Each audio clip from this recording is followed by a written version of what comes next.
Good afternoon, ladies and gentlemen, and welcome here to the Mahaiko Cricket Ground. And you're watching live cricket, the Sir Vivian Richards Thursday League, right here at the Mahaiko Cricket Ground. And we're watching today's match. Today's game is between the Jennings Tigers and the Mahaiko, Mahaiko Stars. And it looks like Jennings won the toss, and they have decided to take first strike.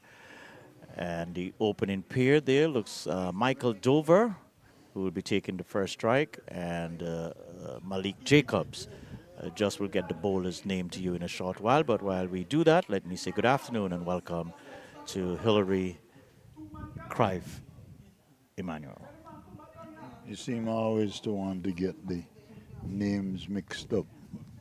I'm not accustomed to two names before my surname. Anyway, that one was played up to the cover region.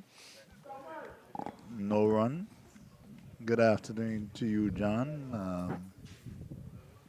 Seems like you're forever late, but you were here for the start.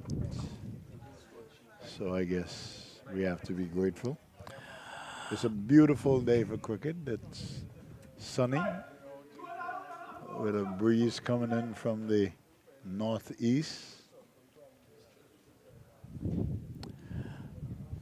So we have the opening bowler, a little burly in build, not what you would probably look for in your opening bowler. Probably looking for someone a little taller, slim, and bustling in, but just get the name to you shortly. And so, is that Mike France? So that might be Mike France there, and that one is slashed over the top and has enough legs to get into the cover boundary. So the first runs coming off of the bat there. Dover throwing his bat at that, a little bit of wide delivery there, Crive, but Dover throwing his bat, getting enough over the top for the first boundary.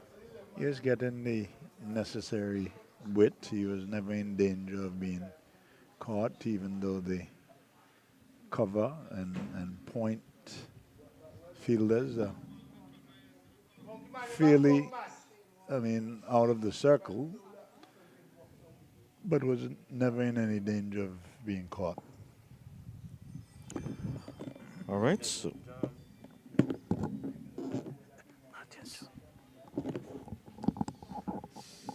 She's not ready yet, but so you go ahead. You probably need a pen. so that one just outside the off stump, and Dover probably thinking of playing initially, but just keeping out of that. So we have Mike France. That's a chance for a catch there, coming off of the leading edge, and a simple catch there. Dover probably just trying to play across the line to a full one, getting the leading edge, and so good start there by the Mahaiko Stars, Crive. Pretty simple catch. Attempted to play across the line and got the leading edge and held out easily to short mid-off. So the score is now 4 Four with for overalls. one. Yeah, 4 for 1, yeah. That's not the kind of start that you would want. Yeah, Dover probably just playing a little bit too early there, closing the face of the bat, and that ball just popping straight up for one of the easiest catch.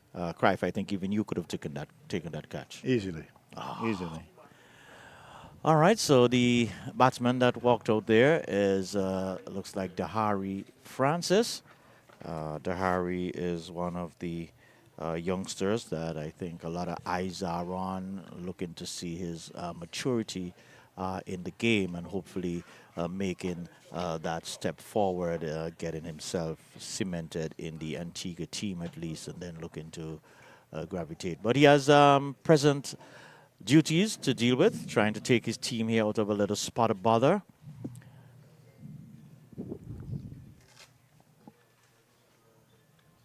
And this one is almost Yorker length, and just outside the off stump playing over it is Dahari. And so a good over there to start the innings there.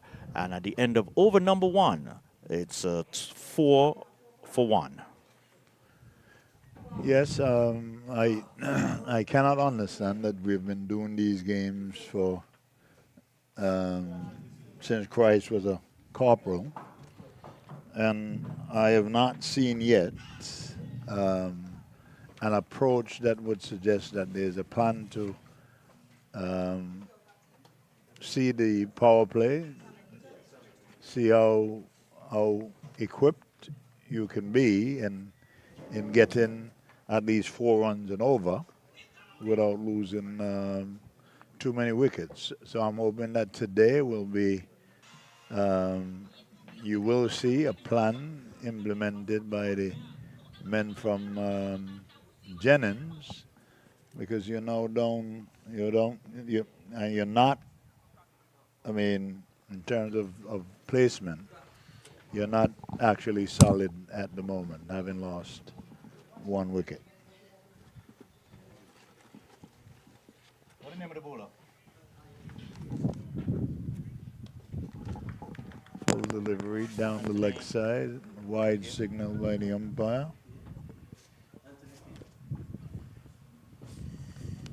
That's 1 to the total. It's now 5 for 1 in the second over.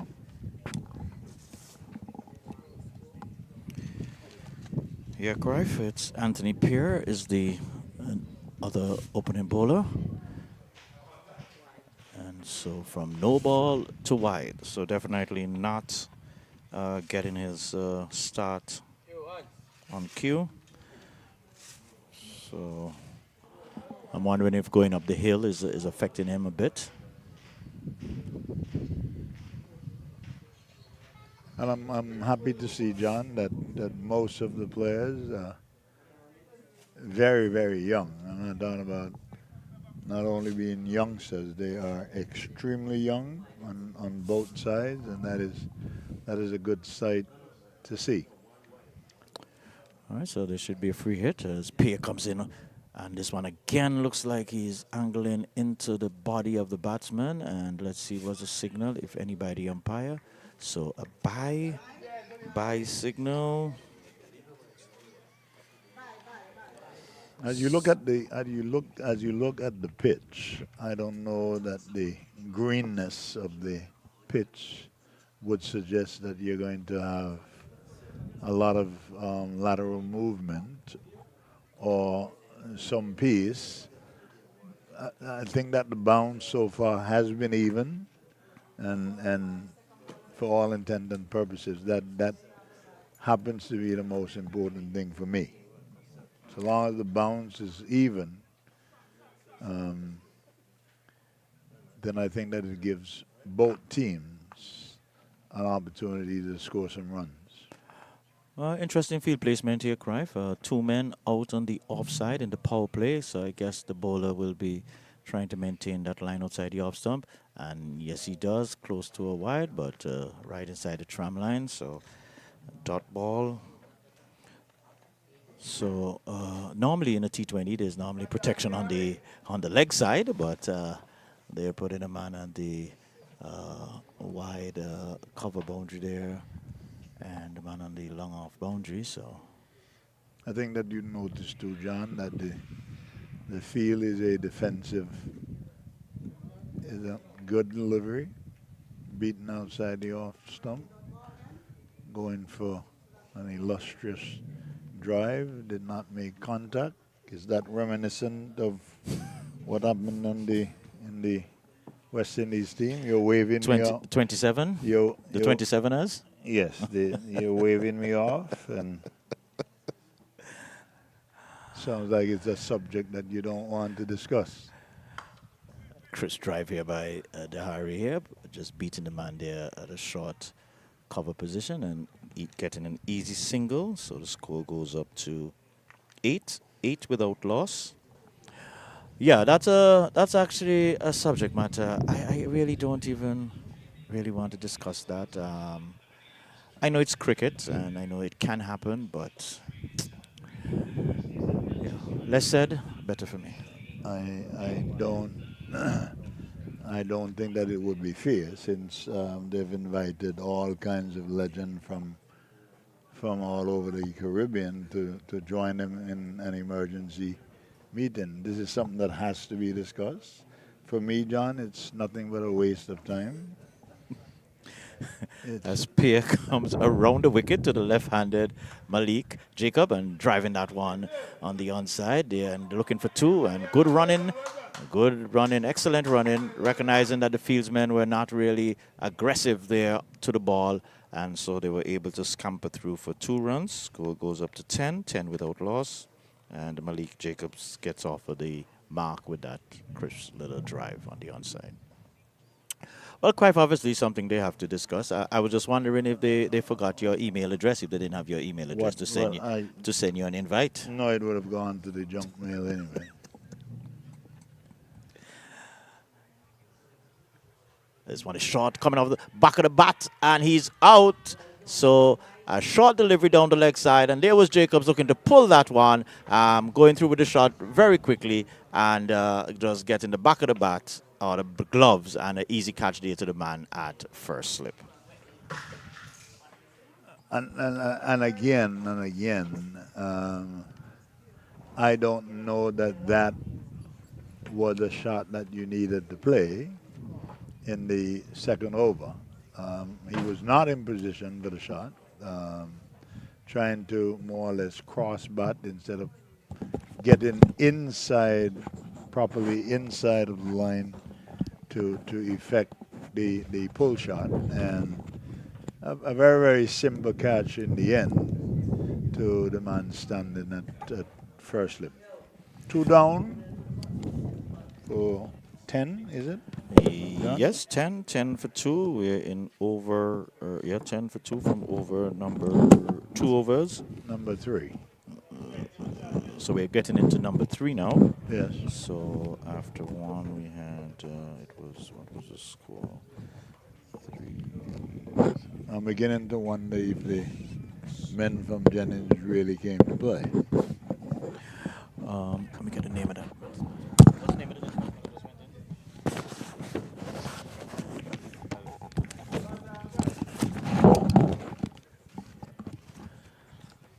So Mike France will continue from the, I would have to say, the village end or the southern end. Northern end, sorry. Sounds like you're getting your geography mixed up, John. Looking for a second, but that was never in the making.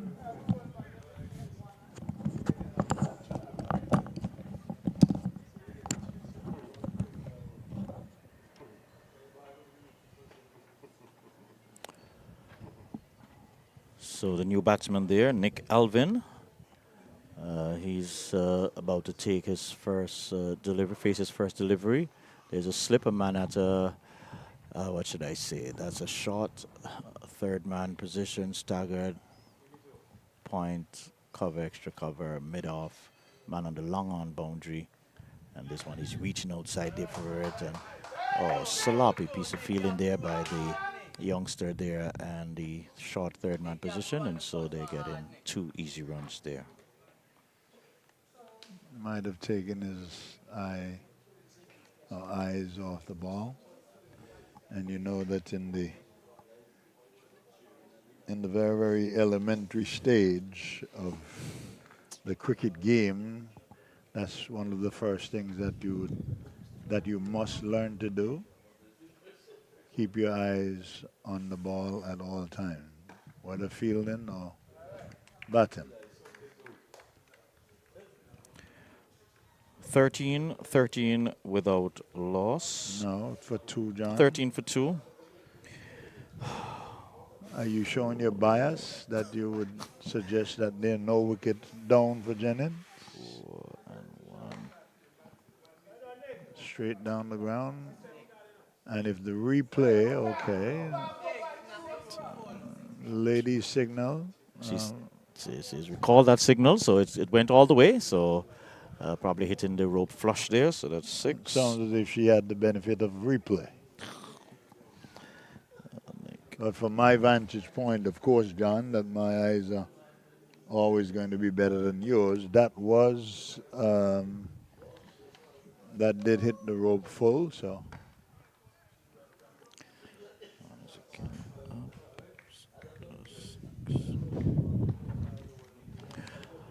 Well, definitely the bowler seems to be his aim is to keep that ball up there, keep it in the inviting the yeah, drive.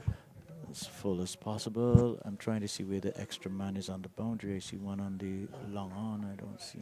Well, down the leg side, and that is going to run away into the fine leg boundary for 4 runs. So France strained there on the pad, and Elvin making no mistake, cashing in on that in 4 easy runs. Rather elegantly played down to the fine leg region, collecting 4 valuable runs for the Jennings Tigers. Don't know much about them. And I think that they're going to make the case today that they do belong on prime time, John. Yep, well, this is their opportunity to prove. Actually, Mahaiko, I'm not certain if it's this same team, but I thought I read somewhere in the news where they had a victory over the Blackhawks. I'm not certain if it's By 1-1. yeah, something like that in the Yes, Dave yeah. Joseph, yeah, one of the competitions, and so I'm not certain if it's the same team, the outfit, because you know the Thursday league does change up a bit, but they must be pretty confident in their game. This one is off the outer half of the bat there from Dehari, but finding the gap and going into backward a square boundary there, and that's 4 more runs. Airborne for a couple of seconds, but in no danger of being caught because the man standing at backward point was about 4 or 5 meters away from where that was played. It was played square of the wicket. And again, 4 valuable runs to the Jennings Tigers.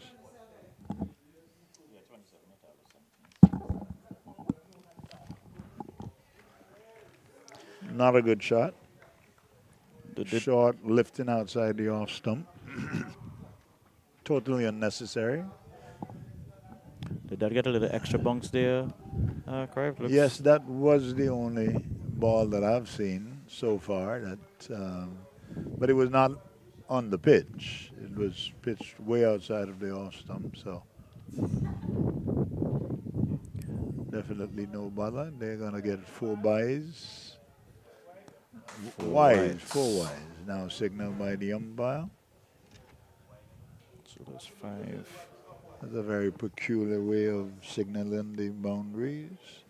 I think that the umpires have decided for the most part to become part of the show, and that is being part of the show is being able to signal boundaries in your own unique way. Yeah, they add a little flair to it.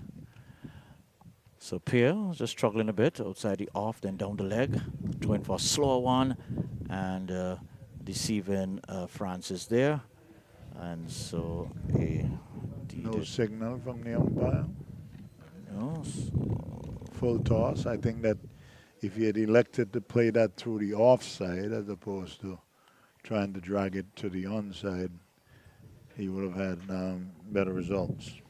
I think he was outdone there by a little lack of pace. You could see the bowler making the effort, floating it up a bit, and I think he was just outdone by that. I'm gonna ask you now, are you sure that you don't want to comment on the debacle in the West Indies team? 1 second there, Clive, and that last delivery, Harry finding himself in all spots of bother there, not knowing if he was going to hook, and he pulled out at the last moment, got clunked a bit, I think a bit on the shoulder. But the end of over number 4, and at the end of over number 4, the score is 32 for 2. 32 for 2, Harry Francis. He is on. How much you have? No, he's not out. Scoring at a very, very healthy run rate of 8 and over. still in the power play. I think that there is a rebuilding taking place by the Jennings team, winning the toss and electing to bat first. That must have taken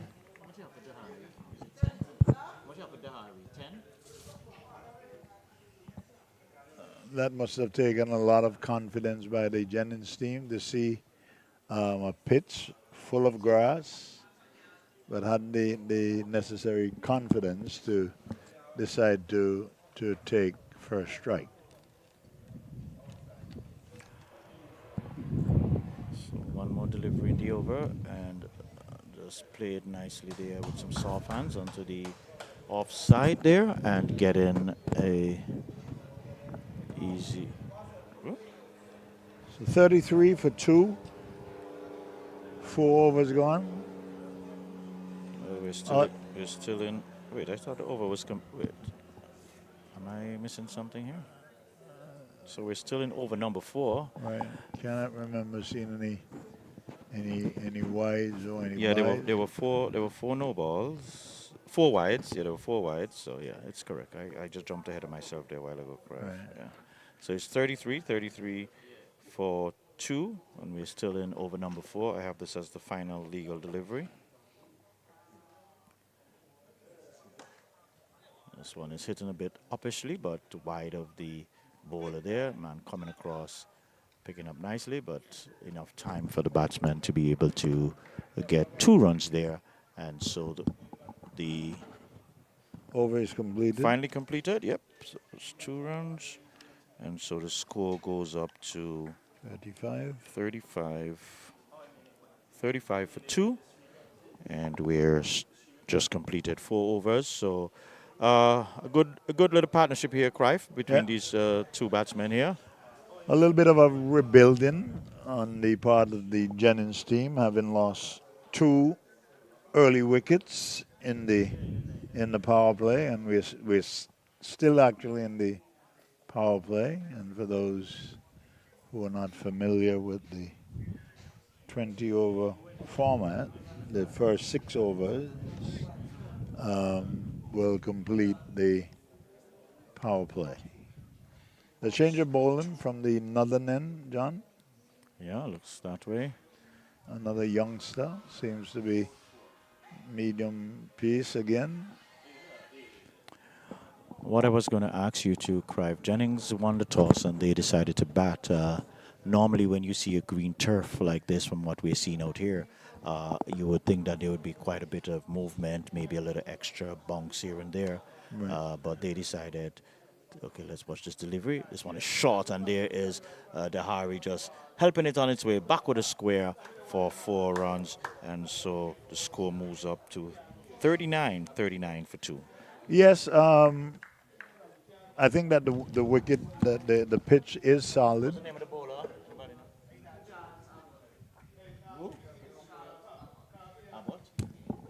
It seems to be a good pitch. The bounce is pretty even, and if you play that shot on the front foot, it tells me that you are getting a lot of time to play. Good, elegant shot again. Just using the wrist to play it back with a square for another boundary. And this is my challenge here, Crive. Here it is. The ball is outside the off stump. The batsman front leg is outside of the leg stump, and he's having a wild swing at it. That seems to be the T20 game in the Caribbean. And the other cricketing nations have shown time and time again that you can play good cricket shots in T20 games. Yes, it really beckons on our players. But Crive, do you think what about the coaching? Where does the coaching play into this role? These are youngsters who should be still managed by the coaches, being groomed and guided. What about the coaches? I have a coach sitting next to me, and he said, As long as it's going to be over the head of the Man at third man, and will have enough legs to go into the boundary. So the score now is what, 43, 43 43 for two. in this, the fifth over. Yes, sir. Uh, I am probably not qualified to tell you anything about coaching because everybody, if you can tell a child how to hold a bat, that makes you a coach. I think that one of the sad things about what happens in the Caribbean that enough attention is not paid to details. So some of the fundamental things, and I just heard last night that Joel Andrew will be a part of the T20 makes absolutely no sense. Absolutely no sense. So before the career of a pretty talented youngster gets started, um, his career is being destroyed because of the stupidity of the people in charge of West Indies cricket. Joel Angie does not even understand the game, in my view. Lovely drive there by Alvin, just coming forward and creaming that all along the ground past the bowler, and 4 runs there. So good looking shot there by Alvin. Absolutely, absolutely. And that was played with a lot of confidence. You have to be very, very confident to play a shot like that. So, again, it shows that the pitch remains a good pitch for batting. I think that Mahaiko will be mindful with all the youngsters that I see out there.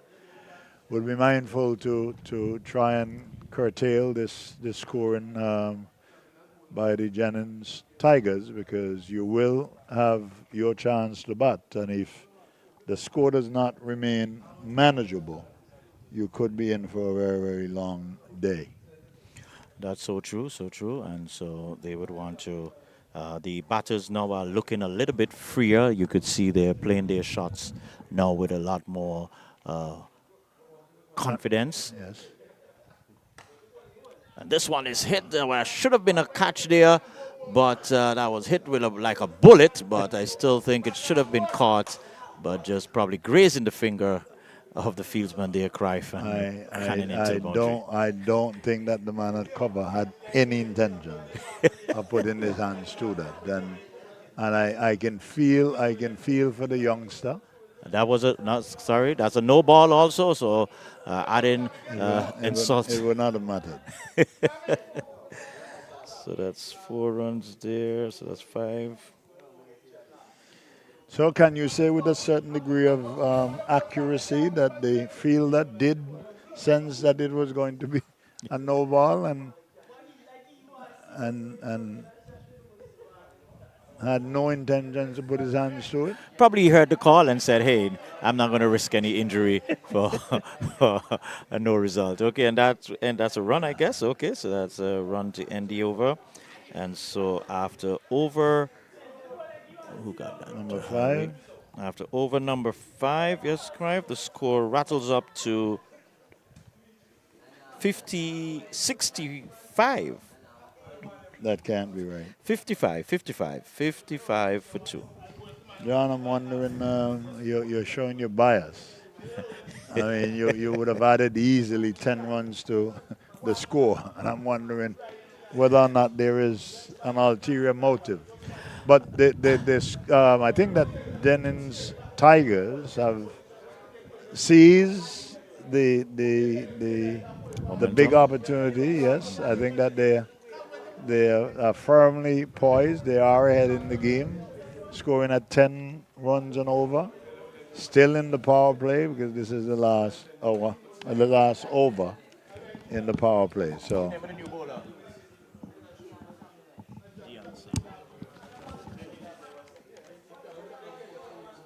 again, John, the men from Mahaigo should be worried. You don't want to get a score or have to chase a score above 150, and at the moment, Going at this rate, they could easily be looking at 190. That's true, Cruyff. And I'm looking at the Mexico team, and I know you can't look at people and decide what are their cricketing abilities, but I'm seeing quite a few youngsters here. Looks like quite a majority of under what I would say under 14, under 13 players. That's a slight exaggeration. I would Yeah. say it looks more like an under 17 team. And under 17, okay. And so there's quite a lot of confusion here in setting the field. Players not too certain who's giving the instruction.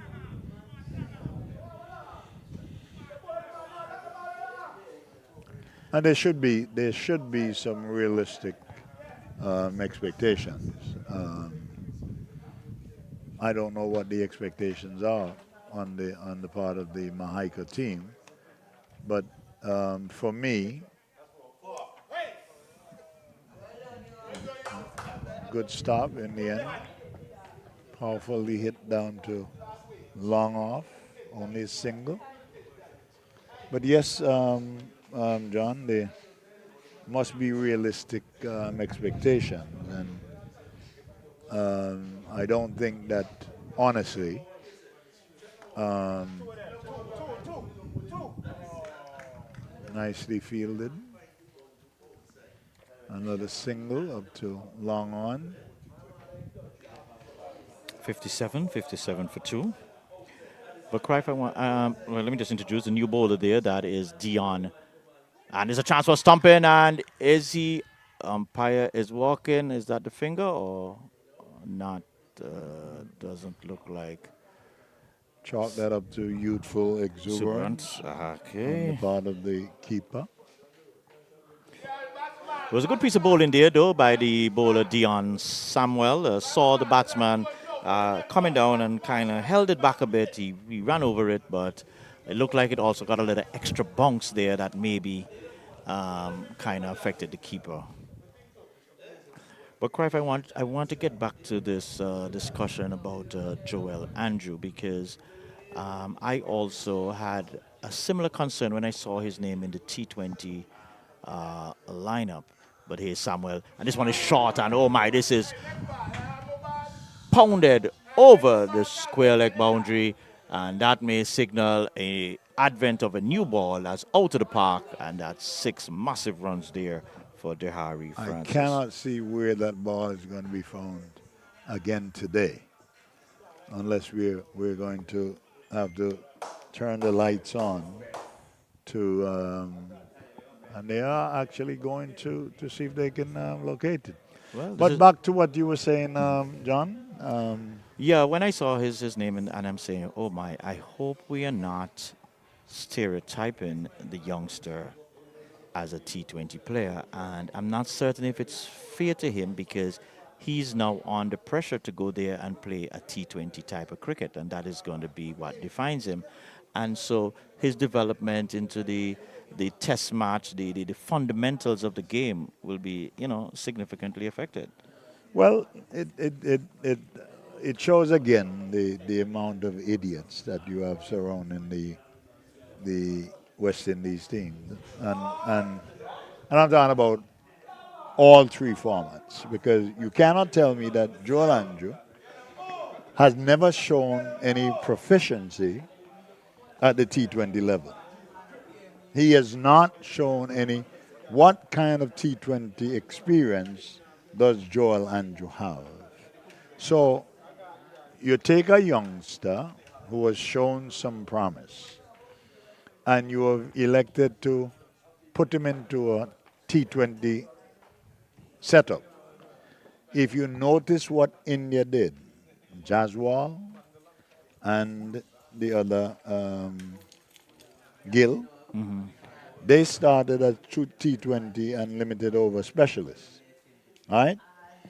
India realized that with that kind of talent, that it was okay to start to groom them into playing Test cricket, and they've been able to do that successfully. So whatever it is that the Indians have been able to accomplish, the West Indies team will never ever be able to get to that level. Single off of the final delivery of over number 6. And so after 6 overs, score goes up to 64. 64 for 2. So, At the end of the power play, so still holding at just a little over 10 and over. yeah, so ladies and gentlemen, just to, there's the umpire signaling the closure of the power play.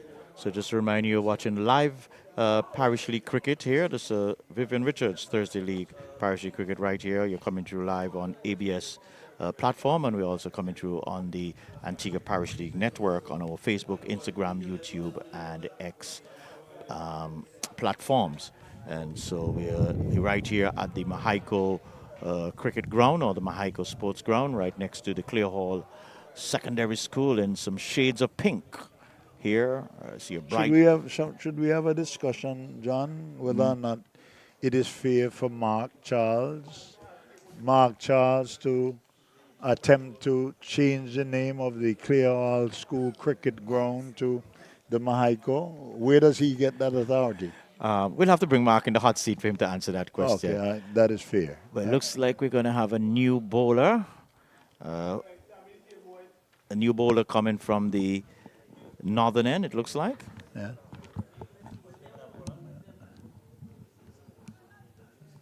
That's a very, very peculiar way of marking his run. What's the name of that bowler? Anybody know the name of that bowler? Samuel Peters. That's the sports reporter, Samuel Peters. Wow, so he's going to write a report on his bowling, I guess.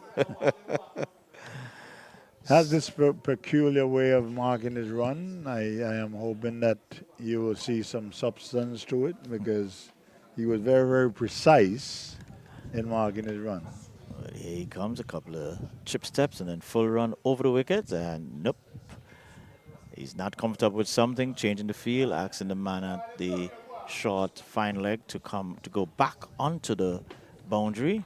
So they now have, let me see, a man on the cover boundary, long off, long on, back with a square, it looks like, and a fine leg. So pretty well spread field. As Peters is into Dehari. This one is nice and full, and Dehari is just coming forward, leaning forward on that, and just stroking it up to the offside, getting an easy single there. I must say to you, John, that the bowler looks the part. His run up is almost as relaxed as Michael Holden. Seems to know a little about what he's doing. Samuel Peters has been around in the game. He's been a very good contributor to the game. This one is just coming off of the outer half of the bat there, probably getting a little bounce there, and then just going in the air, but sloppy fielding there in the end. But 2 runs to Elvin. And I would not be too quick to judge that fielder, John. He does not, just looking at it, he does not have a lot of athletic ability. Just in the actual approach to trying to get across to effect a stop. It is what it is. Wide signal by the umpire. Right. Yep. That adds 1 to the total. 2 wide.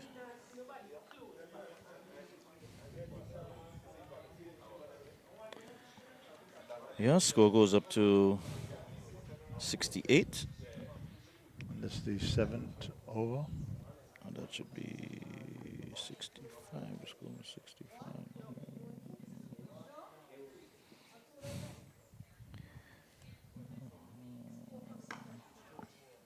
Nicely driven up to mid-off for another single. Pitch is really nice and easy, good for batting.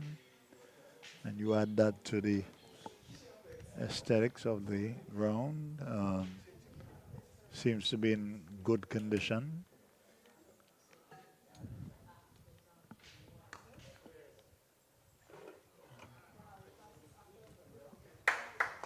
Turned out to be an easy single. One added to the total, John. So 70. Yep, 70 is up. 70 for two in this the seventh over. What they've done through this innings is actually keep that scoring rate above 10 after those two, the fall of those two early wickets. These two have really come and kept the momentum and keep the scoreboard ticking over. Pushing for two, but good tidy pickup from the man on the 3/4 of the way to the backward square leg boundary. He seems to be going all the way. Got on that ball fairly quickly and negated any intentions by the men from Jennings in getting the second run. This one is crunched nicely on the offside, but the man coming off from the long off position, coming around and stopping that. So another single to the scorecard, and that's the end of the over. Okay, maybe I missed something here. So at the end of over number 7, the score is 72 for 2. Remember, the Jennings Tigers, they won the toss. And looking at that green surface, decided they wanted to take first strike. At the first 2 overs, they were probably questioning if that was the right decision. But after 7 overs, they're very comfortable at 72 for 2. It's turning out to make them out to be geniuses because, like I said, the pitch is a solid pitch, excellent for batting. And at this rate, again, we're looking above 150, which is going to be a challenge.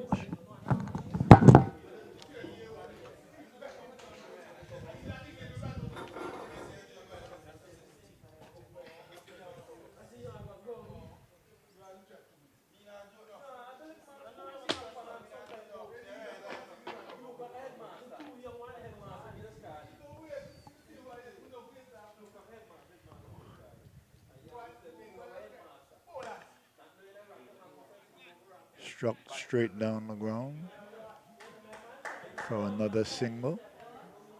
Fullish in length. I think that the batsman would have been very, very disappointed in only being able to get a single.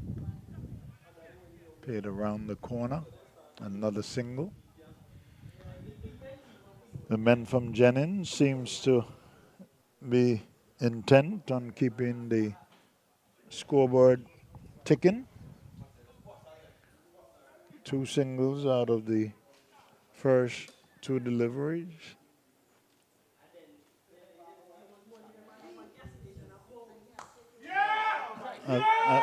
That's a lovely shot. And there was a lot of premeditation going into that shot, but executed with precision because he was able to play it a long way over the mid-off boundary for 6.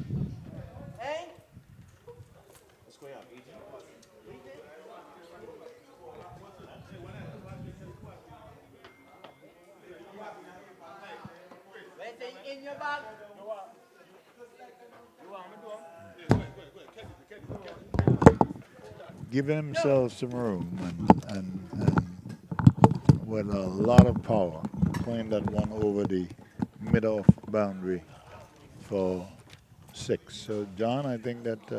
Yeah, we got an update on the score. The score is 84. Apparently I was 4 behind, so it's actually 84 for 2. Cruyff, I'll tell you how cricket is so unique, funny, for want of a better word.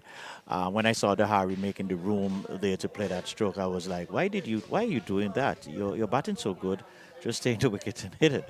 But he hit it so crisply. And so the only description you could say that was a lovely shot. It was a lovely shot. But it was a bit high risk, but I guess the confidence is high. I'm sure he's almost near to his half century. Again, we're having some challenges with our scoring, and so trying to.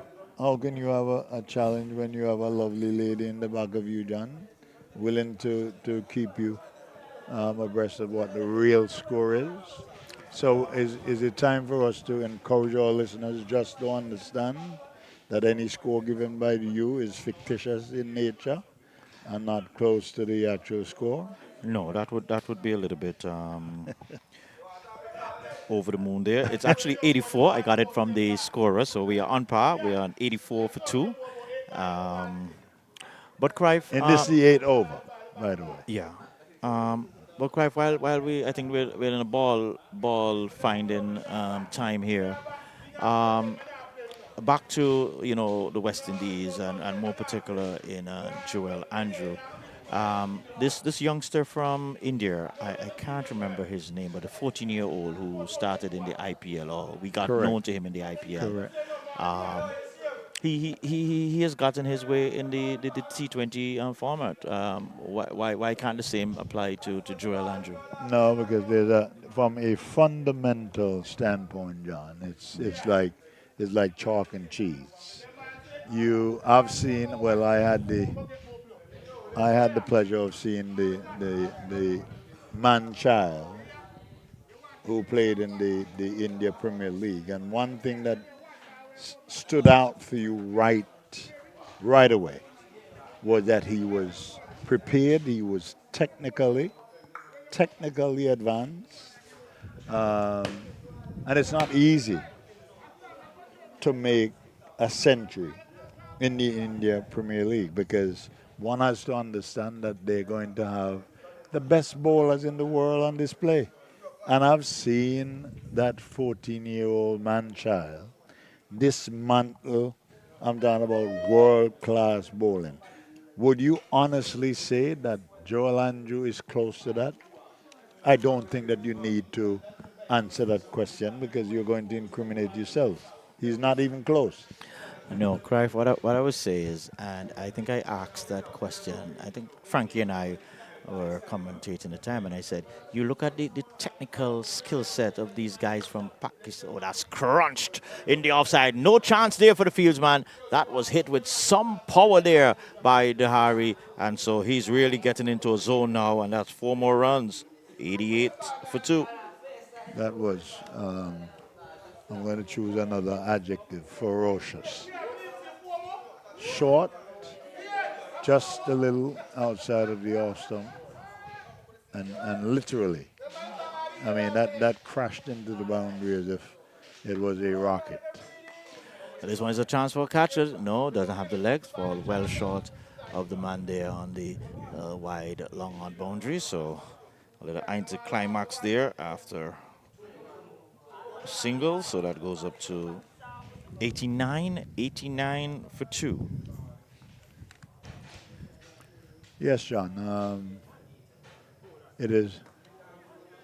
It is almost impossible to find a parallel or a contrast because the players from India, I can tell you, are light years ahead of we are.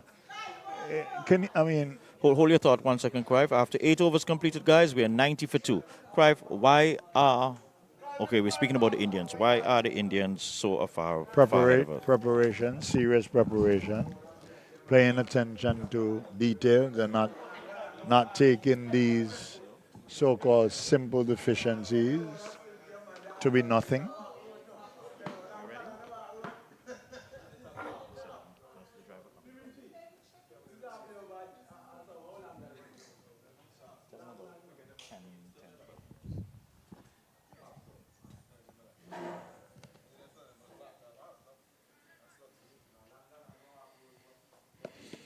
When you're talking about cricket and cricket development, one has to be honest.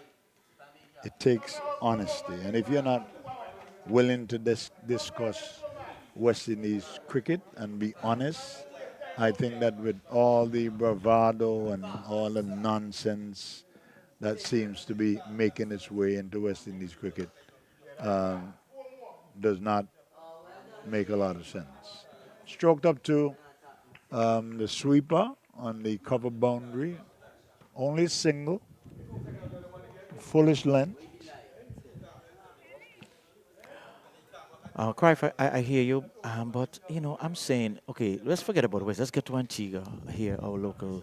You watch our youngsters, and they just look fundamentally wrong. They look fundamentally out of place. You're not seeing that, and you watch these Indians, these Pakistanis, and even the English. When we have the school leagues and these English teams visit us, and you watch the quality, the texture of their play, and you compare. So what is it?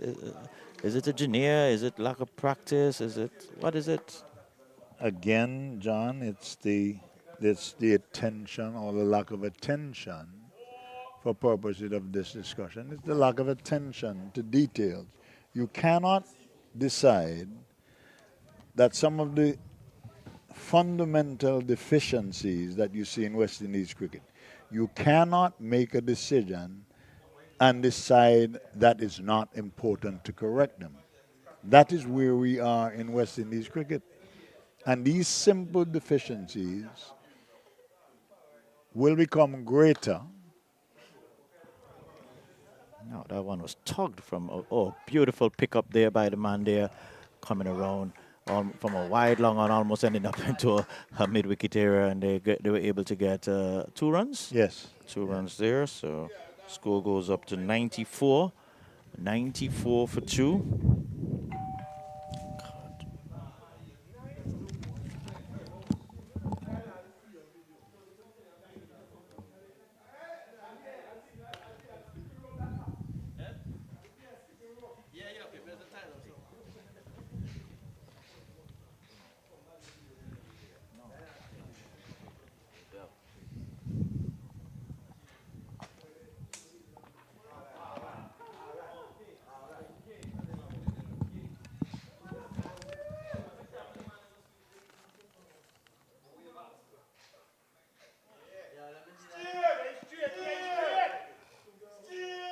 Playing across the line, not making contact, but you're batting as good as they have been batting. I think that was totally unnecessary.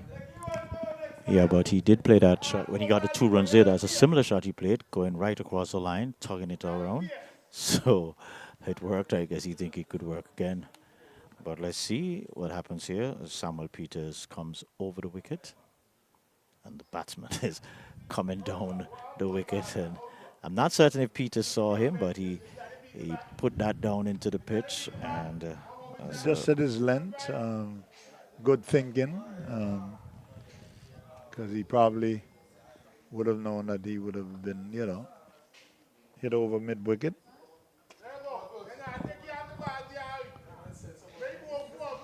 But again, John, there are some serious fundamental deficiencies that have been ignored, and those deficiencies became so evident. You had 8 people or 7 persons that were clean bowled in the disastrous third test.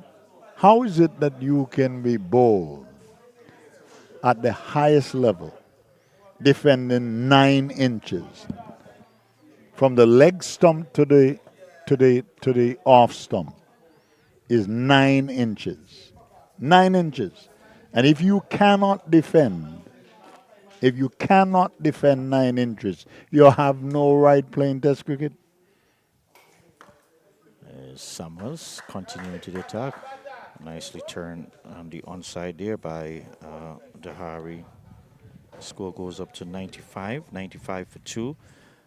Just trying to see if the scorer can give me a tally on Dahari. Should be close to his half century.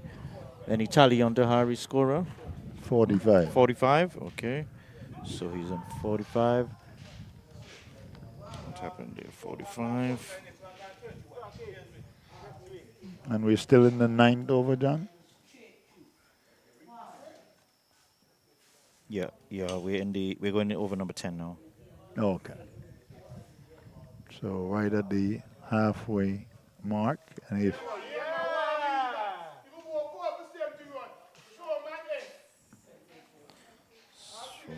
So we're on to 90. I have 99. Who hit that? That was who hit that correct? Was that Dahari or Elvin? yes, it should be pretty easy to distinguish between both. One is short, stocky. Mr. The other Harris. one tall and lanky.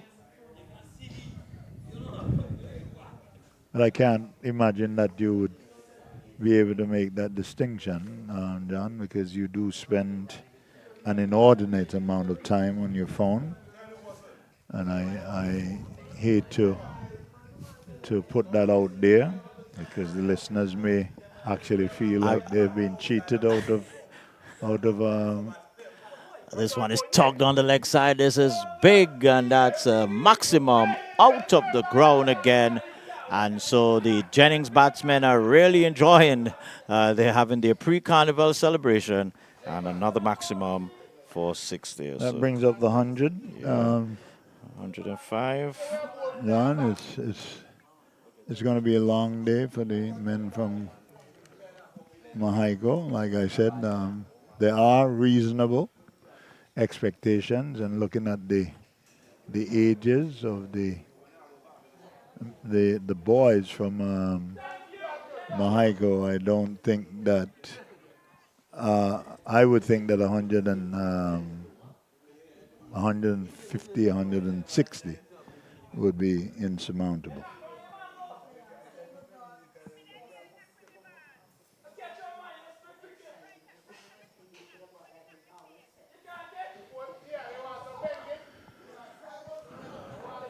Electing now to go around the wicket, shorter in length,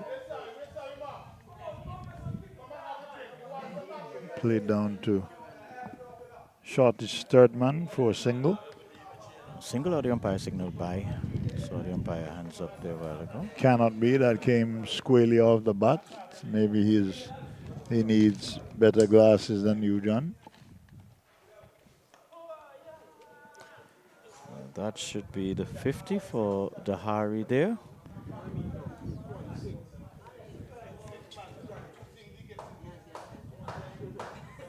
The end of the over. The end of over number 10, so we're halfway there. I have 106. Let me check the official scorer.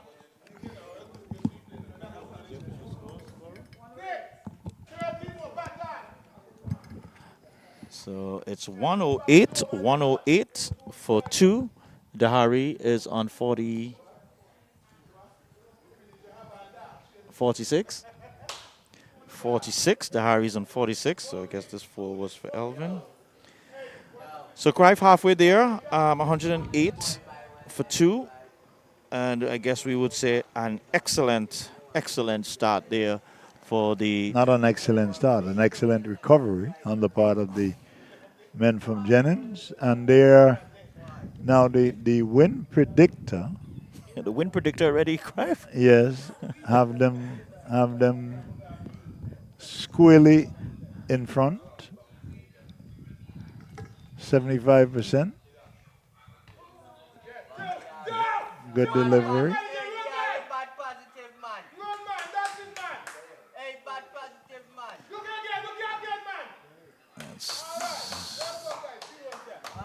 Turned out to be pretty close to a run out. Yep. They did not show the necessary urgency running the first run, but in the end, got the second run plus an overthrow. So he goes to 49 Dahari. So one more, one short of his half century. Crive, something I've noticed with Dehari, a couple of shots he's played, he has taken off his button hand off of the bat. I don't know if he's just getting to his shots a little bit too early. Uh, could be a show of overconfidence on his part. Probably thinking now that he has become invincible.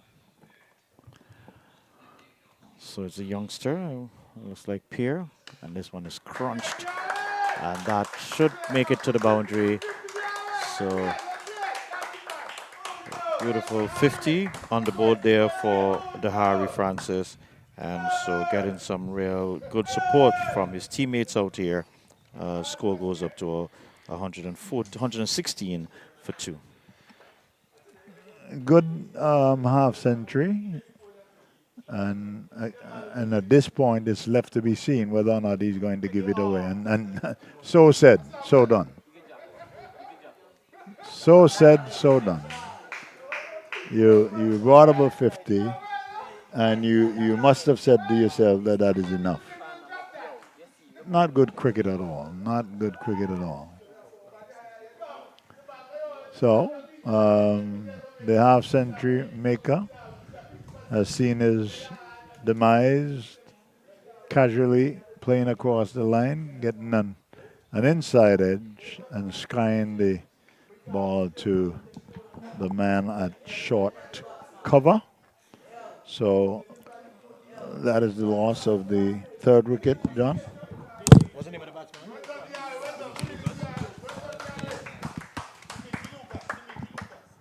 Crive, this is the challenge I'm seeing here with our youngsters too. That appetite to stay there and just make runs. You know, I remember when we started this Parish network and we did a lot of interviews with a lot of the stalwarts, the guys, you know, in the early days. And that's what they spoke about, you know, the heavy riches. They just made centuries after centuries after centuries. And, you know, you made it count. You made it mean something. But these guys, you know, they get a 30, they 40, they play 2 good shots. And, I mean, it's like, that's cricket. It's a fundamental issue because not only must you have an insatiable appetite for runs, you must also put a price. And that one struck to the mid-wicket boundary for 6.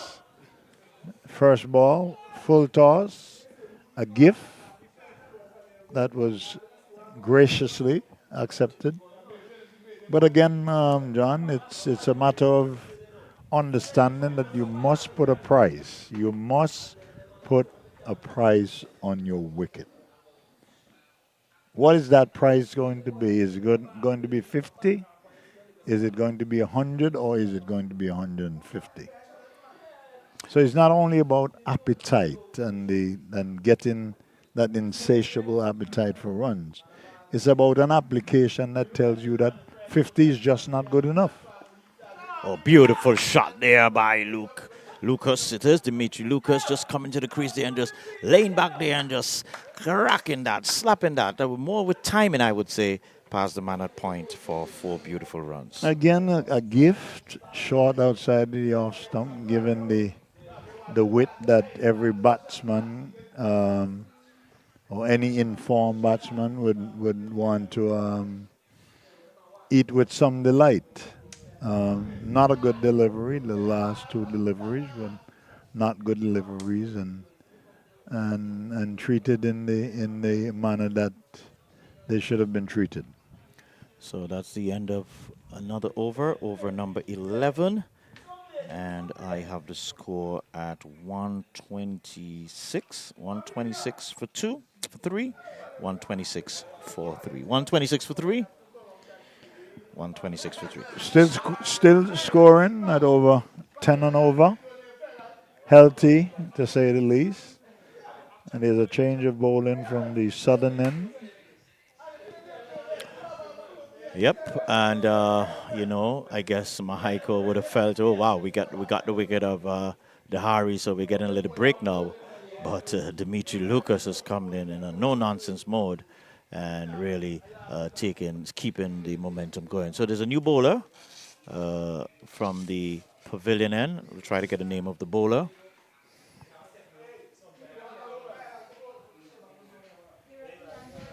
But he'll be bowling to Elvin. So Elvin is in the red helmet. Lucas is in the blue one. Off spinner. One for Elvin. Seems to be getting decent purchase from the wicket, John. That ball did turn a little. The name of the bowler? Ian Jeremiah. Ian Jeremiah. I'm hearing a little chit chatter, like he got a few wickets last week. I don't know if it's again the game against Liberta, but let's see what Jeremiah has to deliver. It's flight in that one, full toss, and sloppy piece of feeling there. Got away with the full toss, and he could only, Dimitri only tapped it back to him, but he did not hold on to it. So that's 118.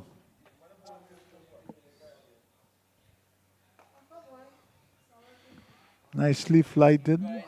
Um, I can tell you, I don't know that the bowler has grasped the fundamentals, but looks to have a nice, relaxed approach. Come on, it's short, and there's a chance for a catch. No, I was totally misguided. That went way over the top and out of the ground again. So another huge six for Elvin, and so the score moves up to 135. 135 for three. So we now have another ball retrieve and break.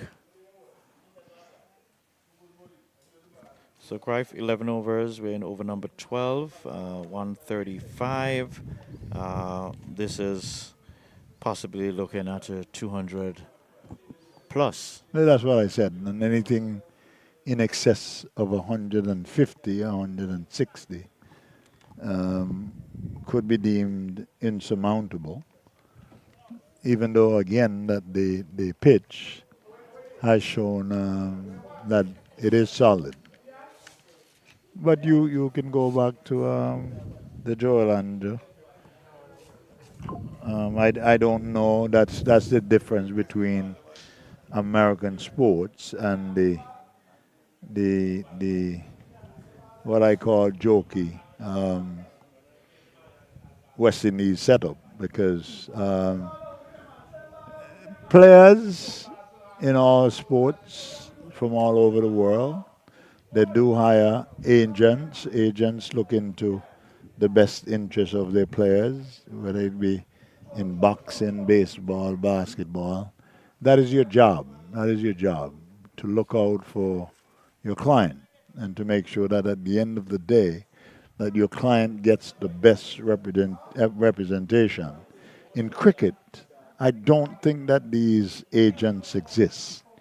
So what probably needs to happen is that you should now quickly move to the next level, where you don't understand the economics of cricket, and as a result of not understanding, through no fault of your own, understanding the economics of cricket, you need to get an agent. Well, And there are agents out there that are available. are you one, Cruyff? Are you offering your service? Uh, I know the business, and whether or not you would consider me to be overqualified, I'll take that. I'll Listeners, take that as a compliment.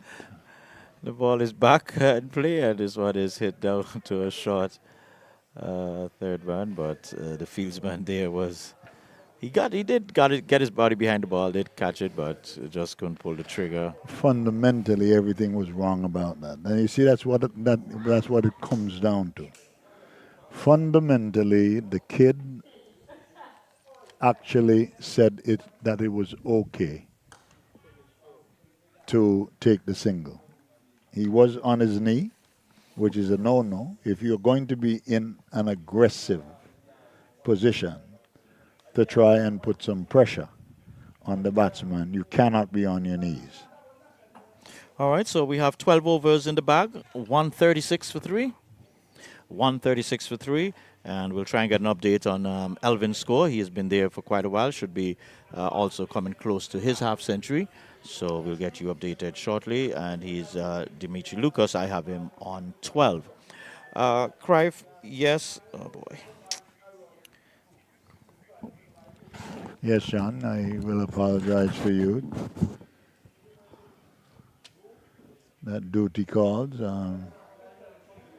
You are a doctor in the making, so I would imagine that your social media platforms will, from time to time, interrupt the commentary.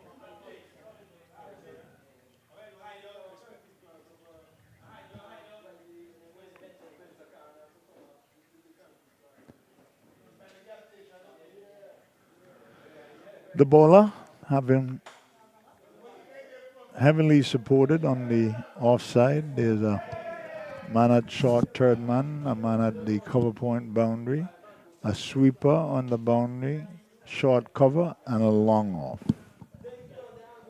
Good delivery up in the block hole. Could do nothing but to block it out. Played up to Now, short square leg. look at Elvin. Look at the approach that Elvin has just taken. He's just decided to walk in the wicket, just walk that single instead of running hard, seeing if anything can happen. And this is the sort of commitment. This is the sort of Well, they will tell you that it's because of the level of cricket, but if you wanna make as a no ball, I would imagine yes. definitely above head height. No ball signal. How much did they run? Two. Two, so it's 3 runs.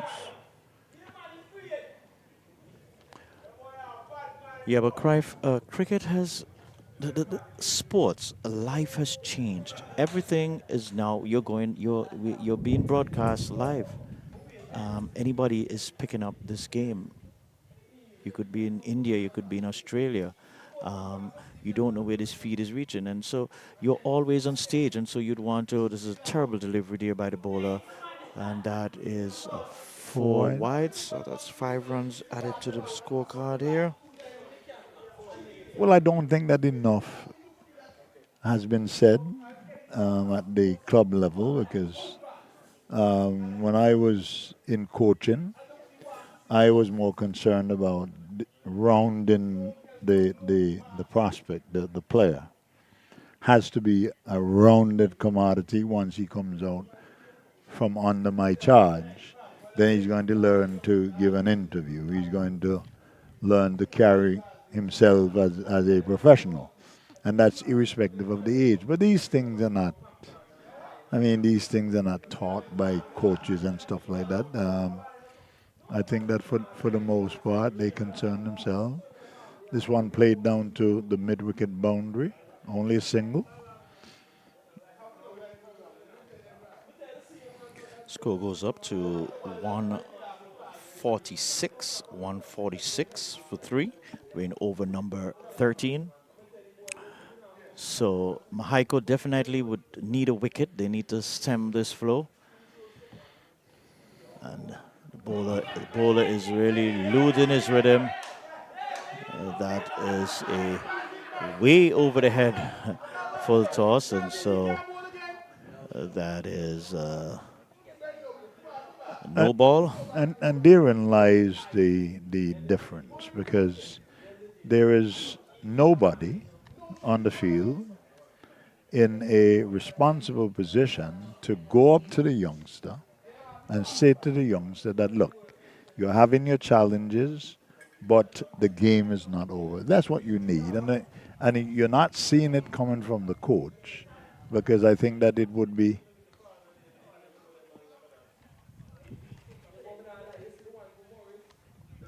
right. I think that it would be the coach's responsibility to, and at this level, it is okay to take a timeout to bring the kid over and say, look, you need to settle down. Yeah, but isn't this all a part of your game plan? I mean, I don't know who's the coach of Mexico. I don't know if there's a coach, but the coach is not out there. But the game plan would be, hey, the senior guys, you work with the Take youngsters. charge, yes. Yeah, that's one is another terrible delivery, but might get a wicket or just eluded the man there at the long on boundary, and it went all the way. Got his hands to it. Valiant effort there by the youngster running across there, but just could not hold on to that. So that's Lucas again with another maximum. Did that kid on the long on boundary, did it look as if he was ever going to catch it? Well, he made some good grounds. I don't think he himself, maybe he surprised himself by reaching so close to the ball, but he made some good grounds. He got a hand onto it, and cricket will tell you once you get a finger to it, hey, you should take the catch.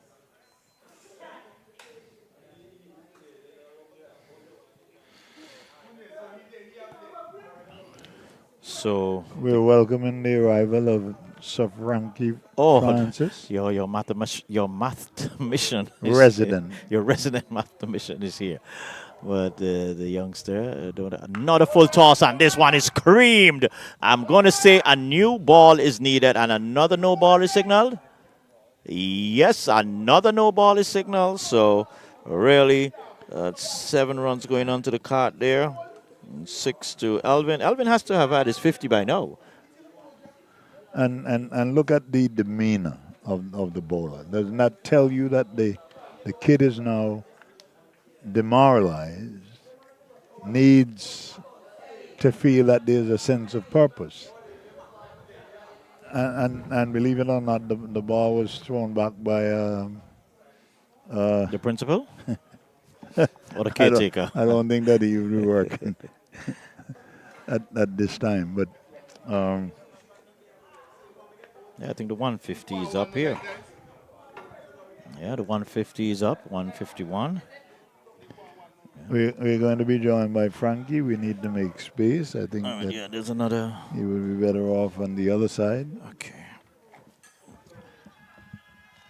That one down the leg side, loud appeal. I think that the bowler would be happy enough just to have the end of the over being signaled by the umpire. Did they run a run there last ball? Did anything happen on the last delivery?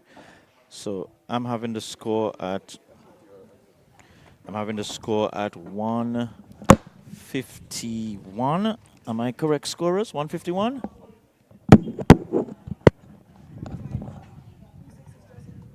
151?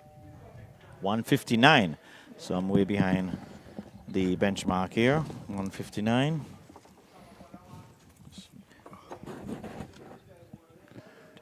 And we're in the 15th over, John. I have 13 overs completed. Correct? The men in my ICO need to 13. stop. Yeah, 13. Need to stop the bleeding almost immediately. As we say good afternoon to Sir Frankie Francis. Good afternoon, Hillary. My apologies for my late arrival. And it's okay, Frankie, to give an apology for being late in advance. That would be more appropriate. I noticed you giving me some titles there, like sir, and other things, but thank you, nonetheless. So it looks like Nick Alvin, he also has crossed the half-century mark. So a good innings there by Alvin, really played with some intent and some confidence, and so he has crossed the half-century mark. Let's see if he will continue his innings and not do like Dahari, getting out cheaply after his half-century. Yes, Frankie, what happened? The car couldn't start? Actually, you know, I'm begging transport these days. My car is down. Just got an old jalopy that I have back on the road. So that's what I was dealing with today. Okay, so 161, 161. You could have called Crive. Crive could have come and collect you. That would have been easy. Okay, next time. So, Short okay. delivery down the leg side. That looks like it might be buys. Let's see the signal. Oh, wide. So that's two wides. So fill me in, gentlemen. What's been Well, where's been it? the men from Jennings lost two early wickets, Yes. and we were, well, I would have to say, John was predicting doom and gloom, and there was a rebuilding that saw close to 100 um, run partnership for the third wicket. Okay. So they've now surpassed the rebuilding stage. And here it is, John, that the youngster Damari comes out after scoring 50. Now, if it was me and I was the coach, I would have pulled him up and asked him if he thought that 50 was enough. And here is it that he's sitting here quite comfortably. That's a big that's a one. lovely That's a shot. big one. Big one. Lovely 6 more. straight drive there by Frankie, I may need to move my car. Well, Dimitri there. you were in the firing line. I was in the line of fire. Okay. Well, I don't think that any insurance exists. Yeah. But I would have a word with Damari. He's sitting on my right hand. You need to be spoken to as a man, because if you think that 50 runs is enough, then you really don't understand the importance of making sure that when you have that appetite and you're organized enough, you should be saying that 75 and 100 is not even good enough, much less 50. but really, I'm sure that these batsmen don't try to get out. And they go there to bat. And they make a mistake, maybe. But Well, the intent is to go and bat. Well, But things happen. One well, ball takes a wicket. well, there are situations where if you play a rash shot Okay. after you would have gotten over the line, scoring 50 runs, So he out to the rush shot. of course, Oh, okay. Okay. very, very irresponsible. Okay. And he would not have been allowed. You see, he comes out here, and the first thing, you know what the first thing he did? No. He picked up his phone like John. He picked up his phone like John. So that could have been the distraction that he couldn't wait to come back and answer a text. No, I'm sure he was just informing one of his fans. You know, I got a 50. Well, Frankie, excuses are for those who aim to please themselves, and that's all that you're doing. But it's okay, because I know that you get full support from John, because he has been on all the social media platforms since the start of the commentary. So Okay. A new over is just about to be started as the bowler, he's coming in to, Bold. he's bowled him. There is Dimitri having a wild swing across the line, and finally some reward for the Mahaiko team. And so the fourth wicket goes down. The score on the fall of the fourth wicket is 100 and first ball, yeah, is not the opening. 180. No, that was I would even call it a rush shot. That was an agricultural shot a while ago. In But I total guess- agreement. Total agreement. I guess he had a Again, good innings. He satisfied like went, I can't remember his name. He's sitting near to the right. He's being satisfied again with 50. 178. that's the score. Scores 178 for 4. And we're in the 17th. So We'll get all of that details for you shortly, Frankie. no problem. And you see, for me, John, scoring 50 and you think that you're enough, you'll be dropped for the next game. And if that does not send a message that you should be more responsible. Because if you're scoring 50 at this level, why is it that you cannot be satisfied with scoring 100, 140, and make sure that at the end of the game that you're there? That that has to be the approach. Yes, Because if you're but going to be satisfied with 50 at this level, you're not going to be ready for prime time. Because when you not cutting you, Frankie. Because when you go to the next level, it won't be 50; it will be 20. So at least if you get a 140, you can start with a 70 or 60 in the international level or the bigger level, and then you can graft yourself up. and to take it to the next level as far as the West Indies cricket is concerned, we are giving people are making their debut, coming into the big team, the test team, with not much experience behind them. And not even good statistics on data. We like to hear about data these days. The data, I'm not going to agree with Frankie. I'm going to have to data disagree. doesn't suggest that they're coming in with any high degree of technical skill Not a full toss, and or with a so lot of runs. sorry, Frankie, the bowlers from the top end seems to be having some challenges. There's about the fourth or fifth Full full toss. toss we've had in the last over and a half or so. And this time, Hugh and Tong taking good advantage of that, hitting that back of the square for 4 runs, and a no ball, I think, was also signaled there. So they've crossed the 180 mark. They should. They should have it. Yeah, I've just lost a bit of the scoring by myself, so I have to rely heavily on our I think that scorers was now. the 182. Yes, if it We'll was get confirmation 178, shortly. yes.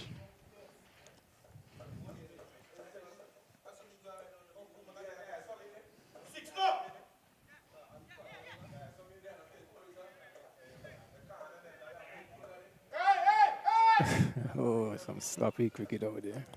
Yeah, this is my challenge. If somebody's coaching Mahaiko, they should be taking some notes, because these are the fundamentals of the game that you'd want to see the youngsters employing. Get behind the stump, backing up. These fundamentals you'd want to see being exhibited, even Isn't if they may not be the best batsmen or the best bowlers, but these small little disciplines of the game. but isn't that the same thing that I said before? Ignoring the fundamentals is not going to get the job done. 4 more runs. Backward point. I'm gonna take the opportunity to interview that youngster sitting there on my right during the break of the first innings, because I think that he's going to understand how serious he has to be in terms of the commitment to excellence. Because here he is sitting. I don't know if they have the benefit of a coach, but if it was me, Hold him. Hold him. wonderful delivery. Slow ball there, look like. And that's a good comeback. I don't know that the batsman had the aptitude to do any better, but good delivery, foolish, and played all over it. But these are the times, because we're now down to 17 overs, John, or 18.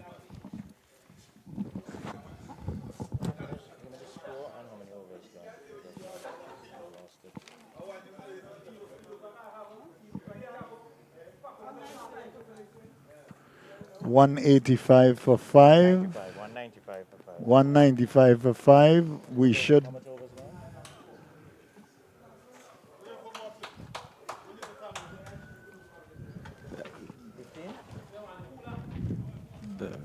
John, do you think that we should present the lady with a laptop to help her in her scoring? Well, I think she has actually the scoring is now done. The app, yes. Is on the app on the phone. I don't know what was the challenge. Maybe again, it's getting the teams in. Again, everything just has to do with setting up. Everybody has to be here early. The teams should be given their list early, so the scorer can be prepared, not when they're walking onto the field.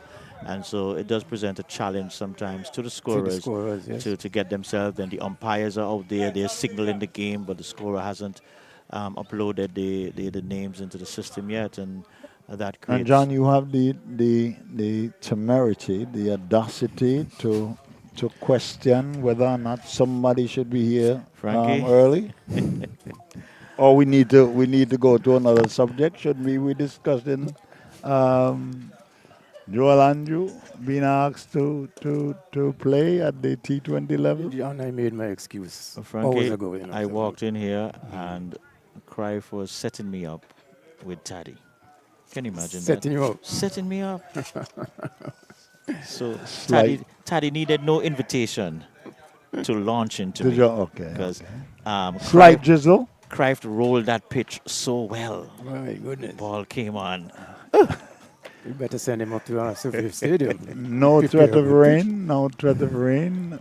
No, anything is going to be passing. This doesn't look like anything. Well, it's drizzling. I can feel it. I can feel it, but nothing to stop play. And this is surely just a passing drizzle. It's going to be the opening bowler, Mike France, and he is now switched in, coming from the, and this one is hit a bit uppishly, but into the gap, and they come through for a single. So the score goes up to 196. What's going on here? Wow. Did they 1 run? 1 run. I just put my head down. 1 run. But they almost got two. The fielders were, well, I don't know what the fielders were up to. Were very tardy in getting the ball back in. I just get the feeling that the kids from the children from the Mahiko team are not fundamentally sound. I don't think they mentally it's as if they're not into the game, and that has touched the ropes. That's 4 runs. The fielders started saying, no, it didn't touch the rope, but from this vantage point, it seems as if it did. Certainly no I would have signal done from the that. same thing, and not having the benefit of replay. I would have said that it did not hit the boundary, No, the boundary ropes. even though you know it did. Frankie, I have never professed to be a Christian. No, you're Emmanuel. Oh, okay. So I'm hoping that you're not going to question my faith. That was a good little piece of fielding there by Samuel Peters. Really, that was crunched, and he was able to pick that off the turf. Oh, that's the Sam Peters of Observer Yes, fame. Okay. and this is the batsman there having his head high, but not keeping his eye on the ball, and so missing that one. I guess Jennings is trying to maximize on every delivery going to the end. As well they should. Nice and full Down to mid again. off. Forward drive up to mid-off. Long off. Sorry, Frankie, yes. Long off, yes. You mentioned Joel Andrew a minute ago. You're pleased with his selection, call up to the T20 squad? Absolutely not. I think that it's nonsensical. It's a move backwards because I don't think that Joel Andrew even understands the game. That's putting it strongly, Cruyff. Well, Frankie, the difference between me and most people. If I'm going to be honest, I'm going to be blatantly honest. I don't think that Joel Andrew understands the game at that level. And until I'm proven wrong, I'm going to stick with my prediction that we may actually be witnessing the end of a promising career before it even started. Well, I will go back to when he was first selected for the Leeward Island squad. I think it was a T20. I may be wrong, but he got his first call up, and I told him, in congratulating him, well done, take a chance, but don't get into this wham-bam cricket. Learn to bat and build an innings. So I am very wary when these players are called up into T20 squads to play that kind of cricket. It's putting them in a mold that is going to be very hard to get out of. Wild swing, lovely pickup. And I've noticed that this kid likes to field with one hand. Yeah, I was picking that up also, and I'm wondering if the coach is taking note of that. But he seems to have the propensity to just stick that hand out. He has been lucky on all occasions, for that matter, but it's not in terms of the actual fundamental. You should actually refrain. Yeah, but this is what we've been saying, Cry. For one of the things we'd like to see from the youngsters, take out the batting and the bowling. The fundamentals of the game, the feel of play. Let's see you backing up. Let's see you um, um, um, getting your body behind the ball. Just running the singles properly, turning the right way. We want to see these things, and I'm wondering. And there's a loud appeal, and it looks the bowler is confident, and the batsman is drifting away. The umpire has not Made any signal? any signal, so the bowler, More, what is more, it, youth exuberance? yeah, more of More in hope than positivity. No, he was really positive there. He convinced me to. being very happy that he was able to beat the bat. So he tries again. It's Clinton Williams. And this one is crunched. And that may have the legs to get there, does it? No. No, it does not. And so crunching to the offside for two runs. I hope I have it right. 200 is up. 200 is up. What's the score? Huh?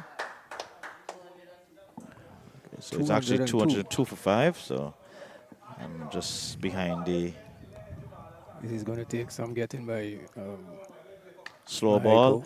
Michael. Again, hit into the offside, and this one now has the legs to make it into the boundary. No so ball, no? No, 4 runs it looks like.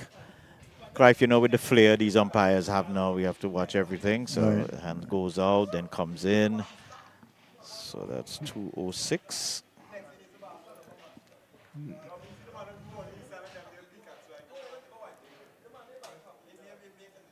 So just a reminder of viewers, you're watching live Sir Vivian Richards cricket, Parish League cricket, right here at the Mahaiko cricket ground or sports field. And this game is between the Jennings Tigers and the Mahaiko Stars. And this one is peeling off of an outside edge. And keeper not really making a good effort at that. And that's 4 more runs. The bowler was not too enthused at that effort. And so after over number 16, the score goes to 210. 210 for 5. Is that the innings? Yeah, looks like we're playing time. There's a time cutoff with innings, and so this innings has come to an end. So, Crife, you were here at the start. Jennings winning the toss and electing to bat. What do you take of this score of 210 for 5? Well, in the just looking at the pitch, one would have thought that it was a risky decision, and since Jennings elected to bat, the fall of 2 quick wickets sent a message that they should not have chosen to. Or, Amy, come and choose the bar, please. yeah, all right. Yes, but in the end, they made light work of the men from Mahaiko.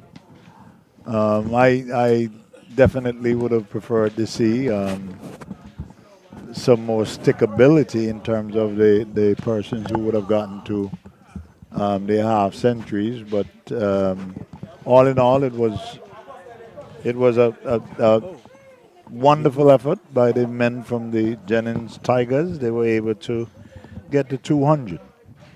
So it's going to be some getting for the men from Mahaiko, and they all seem to be just about 17 years. The majority of them seem to be around 17 years and no older. So it's going to take some getting by the men from Mahaiko, Frankie. It's Definitely, that's 210. That will take some getting. yes, that's a formidable total.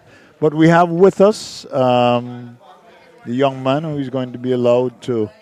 He's going to be grilled this afternoon. I don't think that he's going to like me when I'm finished, but that does not matter, Frankie. I think that he has to settle down. He's going to give us his name, and I'm going to ask him a couple of questions, and then I'm going to turn it over to you. What is your name? My name is D.R. Francis. Diari Francis. Pleased to meet you. Nice to meet you. This is Frankie Nice Francis. to meet you. Welcome to our studios, Thank you. our cameras. Right. Thank you. Antigua Parish. You seem to me to be fairly accomplished, seem to be fairly technically sound.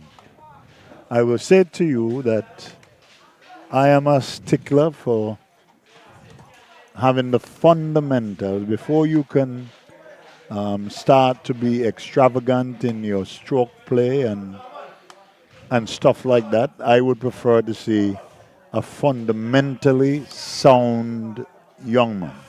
All right? Yeah. I think for the purposes of this discussion that I am satisfied that you would have grasped the mere fundamentals. But now we're going to go into an aspect of your game that would suggest that there must be a commitment to having to put a prize on your wicket. So I'm going to be straightforward. I want to ask you that at this juncture of your game, what price do you put on your wicket? And what that simply means. When are you going to tell the opposition that I'm satisfied that I've made enough runs? Well, am I satisfied? Yes. Are you satisfied with 50 runs, or you should be telling yourself that nobody is going to get me out unless, and things can happen where you get a ball that is unplayable, Yeah. but you're not going to come back to the pavilion. Tell me a total that you would be satisfied with. That at the end of the day, when you come back to the pavilion, that Yes. you're going to say, well, I put forward my best effort. Well, batting at 3 in a T20 match, I'm never satisfied with 50 runs only. Okay? My aim is to get 100 for the team and to put a good score on the total, on the board. But today, after getting to 50, my aim was to just keep batting, pushing on the ball, but the pitch is not easy to play on. But that ball just kind of held in the wicket a bit, and that came to my downfall at the end there. Okay. I'm not going to tell you whether or not I'm satisfied with your explanation. How because did you out? Caught? How did you Yeah, I get was caught playing a flick shot. Yeah. Okay. I'm not going to tell you whether or not I'm satisfied with your explanation. Yeah. But what I can say to you, that you should not be ready Yeah. to make excuses. I want you to absorb what it is that I'm saying. Yeah. Because excuses are for those who aim to please themselves. Yeah. So you should never ever be satisfied with making an excuse for doing silly things out there. So what I want you to do, because I'm going to be your friend from today, and that is whether or not you want me to be your friend. Because one thing that you can count on me to be is to be fair, but I'm going to be firm. So what I would want to see the next time that and I'm going to make it my business to come and watch. The next time that I see that you go to the crease, you're set, you're doing all the right things fundamentally, I want you to say to yourself that I cannot come back to the pavilion Yeah. without achieving the goal of scoring 100 plus. Yes, sir. Right? And that is the promise that you need to make to all of our viewers, because I would imagine, Frankie, would you say thousands or millions? Because you are the resident. Let's go to hundreds. Hundreds. All right. So you're talking about thousands of people Yeah. watching you make a commitment. And you can look for my face in the pavilion, because I think that you are a wonderful talent. You must have an appetite and a commitment to have big scores. Yes, sir. You cannot be satisfied with 50, because 50 with someone with your talent cannot. and should not be good enough. But let me ask you at this point, Mr. Francis, how far have you reached in cricket in that? Have you represented Antigua, Leewards? How far have you reached? Yes, I've recently represented Antigua in the T20 tournament. Uh-huh. That's my first tournament. Yeah. Okay. You've just concluded tournament. Yeah. There. Okay. You're talking about the cool and smooth smash. The cool and smooth smash when We leave it Anguilla at, yeah, and with the other Anguilla. teams were here. Yeah. Oh, you played. Yes, I did. All right. Okay. Excellent, excellent, excellent. Well, So, Frank, you want to ask him? Go ahead. well, I just like to say congratulations on that. What are your aspirations, your hopes, your goal in cricket? Well, my goal is to play for the West Indies. Okay? Excellent, That's my excellent. top goal, yeah. But having said that, do you know what it's going to take to get to the next level? Yes, You know. definitely, yeah. All right. All right. I heard the great Andy Roberts saying the players are complaining that the players are not doing their homework. In other words, their personal development. Now, are you concentrating on that? Do you, apart from when you're with your team and you're training, doing your own work on your own Yes, training? yes, I've been doing some gym work and fitness. Okay. Yeah, and right now I'm training very hard. Since making the Antigua team, I want to stay in the Antigua team. So I've been doing extra work right now in the nets with my coach. So Okay. just trying to improve my game. And you guys have all kind of videos and Yeah, other yeah. facilities at your disposal, so I implore you to utilize them. But I see your team getting ready to go out, Yes. so yeah. we will let you go. Thank you very much for Okay. taking Thank time you. to Thank you speak- for having me. speak And with good us. luck. And all the Thank best. you. You'll be seeing me. Okay. All right. Yes, Frankie, we've been instructed by the lead commentator that our time is up. Yes, and he has to. Team is taking the field. He has to take the field. And can you imagine that the man of lateness is directing us that we should cut the broadcast. Well, I will not comment because I was late myself. Right. But I will always be early. I can't look Teddy in the face right now. As a matter of example, I will always be early. I see that the batting lineup for the men from Mahaiko is suggesting that all of the experienced players are going to be put in the line of fire. Well, as they should. It's a mammoth total. It's a hours total. It'll be interesting to see the approach. I think even though it's a 20 over match, Eh, limited overs match, you still have to show that application, building an innings in the context of this game. Well, unfortunately, frankly, I don't know that they have too much of a choice but to go helter-skelter from first ball. Well, I said to go helter-skelter would be to their detriment. You still have to take sometimes a ball or two or three to see how the pitch is playing, get accustomed to the ball and the bat, and take it from there. Then try to push on. But we will see how they approach it. And from here, the wicket or the square seems to be quite green. I wonder if they.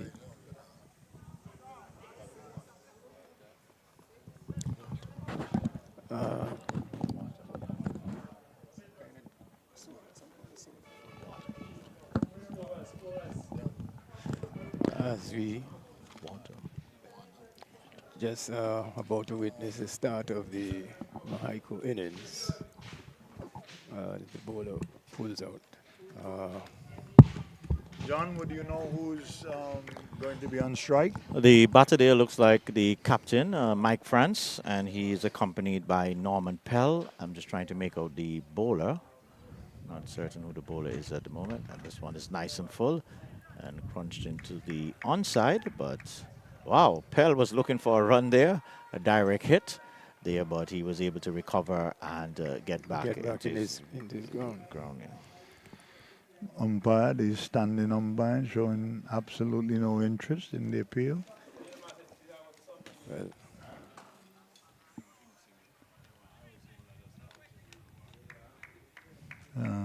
Invite them. So it's the opening bowler from the far end, and this one again is nice and full and nicely clipped off the pads, back with a square. Lovely shot to get off the mark there for Mike France. So the score goes up to 4 without loss. Okay, well played off his pads there. Just clipped it backward of square on the onside, backward of square leg into the boundary. Nice little start by the men from Mahaigo. Umpire signaling away, waiting for the signal from the scorer. So a rather attacking field, 2 slips. It looks like we have there point, cover, extra cover, mid off. Well, they have the luxury of a big score, so they can allow or can do that as the bowler pulls out of his run. That ball signal. Ooh.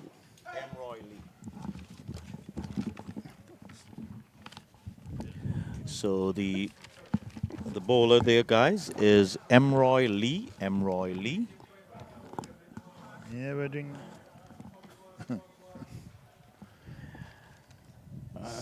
It's not a Red Bull. And there is a wild swing there by Mike Francis. Feet nowhere to the pitch of the delivery and just having a wild hike, beaten there just on or about outside the off stump. No foot movement. Another thing I heard Andy Roberts pointing out about our West Indian batsmen. You think that Oh, this one is driven high up in the air, mid-wicket moving back and takes it comfortably. First wicket goes down. that was a big blow that has been struck by the Jennings Tigers?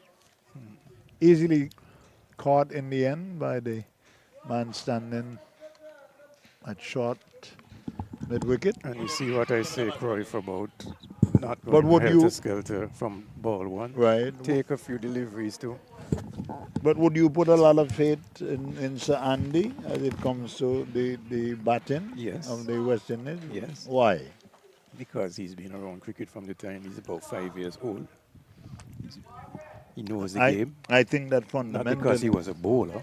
I- Doesn't mean he doesn't know anything I about think batting. I think that fundamentally that's a mistake that we keep making, because the actual recall or the knee-jerk reaction to being bowled out for 27, to be calling in people who are literally lying down in the grave to That's try his- and. that is stupidness as far as it. Calling them for what? To learn what from them at Makes this absolute, stage. and they've not been around the West Indies team for the last 5 years. What is, Whether or not unless they you're have going, been. whether or not you're going to run a talk shop, which is more likely, nothing. Yeah, whether or not you're going to eventually be running a talk shop, it makes absolutely no sense. It's just a knee-jerk reaction made by a bunch of duffers who have destroyed West Indies cricket. And that's backward of square, 4 runs. Good New shot. the new batsman there, that is De Silva. And so Dion De Silva, so he cracks that behind square. it's off for the 4. mark with a boundary. Yes, Frankie. So that's a score of 8. 8 without loss. 8 without loss. 8 for 1. 8 for 1, sorry. Just another talk shop. Yes, and they're not going to say anything that hasn't been said before, that we don't know about the present crop of players, about the system of West Indies cricket. But good feel there. That's a young sir. That looks like Harry Francis. He normally keeps also, but he's in the outfield. So at the end of over number 1, the score after over number 1, we're 8 for 1. Yes, Frankie, I am in total agreement. There's no resuscitation for the team, and my cure for that would have been that from 1 to, with the exception of Alzari Joseph and Jaden Seals, because we still don't know what is the a set of circumstances that will continue to loom over Shamar Shamar Joseph. Mhm. There would only be 2 persons retained, and the rest of the bunch would be retired. And I'm talking about, I don't know that the West Indies team knows anything about permanent retirement. You just go into retirement. You should not be allowed to wear the West Indies uniform again. But we brought in Brandon King, who got a score of 75 in Grenada and didn't look too bad. You did do away with him as well? I am sorry. I'm a Brandon King and Shy-Ho fan. I am tired of being a fan. I want to become a fanatic, and that is not going to happen with a bunch of jokers. New bowler coming from the pavilion end, Dehari showing his all-round skill, opening the ball for Jennings, and the batsman there is now. Let me see now. One is Pell, and one is, I think that's Pell on strike. So I Pell, don't think that Pell is showing the intention of sticking around too long, John and Frankie. I No, think that certainly not. is showing he's in a T20 mode. The first delivery Well, was going hard. This one is he's more or less in a one dance kind of. no one? Yes. Batsman crossed for a single. That ball was painstakingly slow. But And the Mari has opted to stop with it pointing to something that may be is he comparable to a strained side. What's May have pulled his muscle Yes, okay. in the side. So someone is going to be asked to finish To the complete over. this over. That looks like Huan Tong. So Huan Tong will complete the over. But guys, if I can just come in a bit with this West Indies and the referral for new player, the greats to come and evaluate. As you said, we don't really know what exactly they're going to do. But don't you think that this should really come to the local cricket boards? You should mandate them or give them the resources to ensure that the cricketers they're producing or they're bringing forth is of the caliber and standard of international play. Because as I was saying to Crive earlier, we look at the fundamentals here of these players. You see absolutely no fundamentals being employed by a lot of these players. That's a wide delivery there, signaled by the umpire. Yes. And I think, and this is something that's been said over and over, we need to get our cricket right from the bottom, from schoolboy level under 18, under 21, however levels when they're coming up there, so that the fundamentals of the game are ingrained into our youngsters' minds.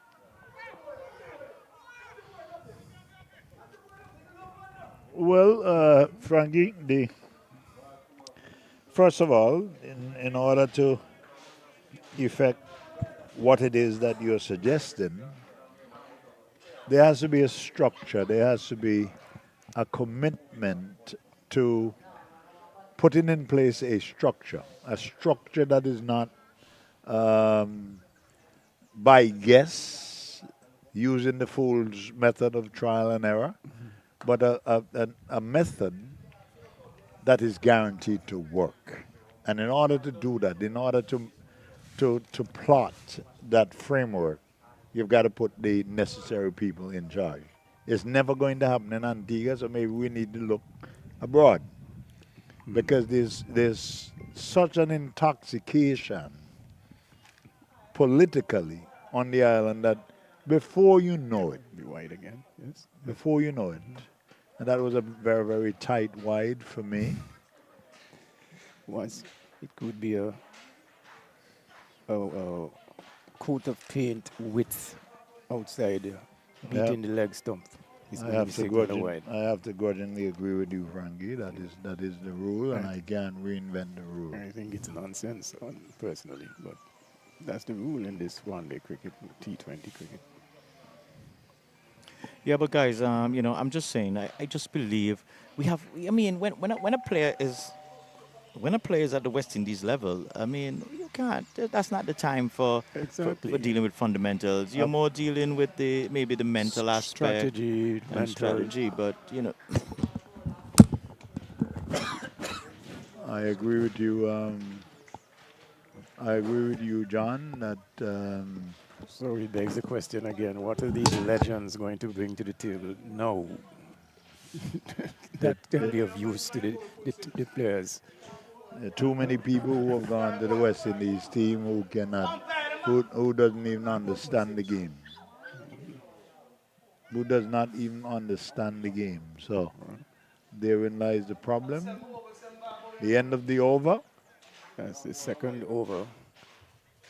So, The Mari having reported an injury, is he nothing but a side strain, okay? moving gingerly on the gingerly on the field. I hope it's nothing too serious. But it looks serious enough that he's moving He's rather moving. Well, gingerly he's across the striding, field. striding a bit now as he's going out there to the square leg area. Yes, there's no. You have 9 inches, and I was saying before, Frankie. I don't know if you had the benefit of hearing my comments, but you have 9 inches to defend, literally, from leg stump to off stump. 9 inches. That's the measurement. Okay. All right. Well, that's the legal measurement. And if you cannot defend that, and you're getting those stumps knocked back on a regular Regular. basis, you have no right to be playing cricket. You have no right to be playing cricket. You have no right to be playing cricket. I'm going to try and make a case for our batsmen. You're facing bowlers of the quality of Stark and Cummins and Hazelwood, guys who are known to swing the ball, especially Stark, prodigiously, as they say. That can present quite a problem. And have you playing around the ball? I You playing a pace, the bowling at pace. Have you coming down late? As I see how some of them.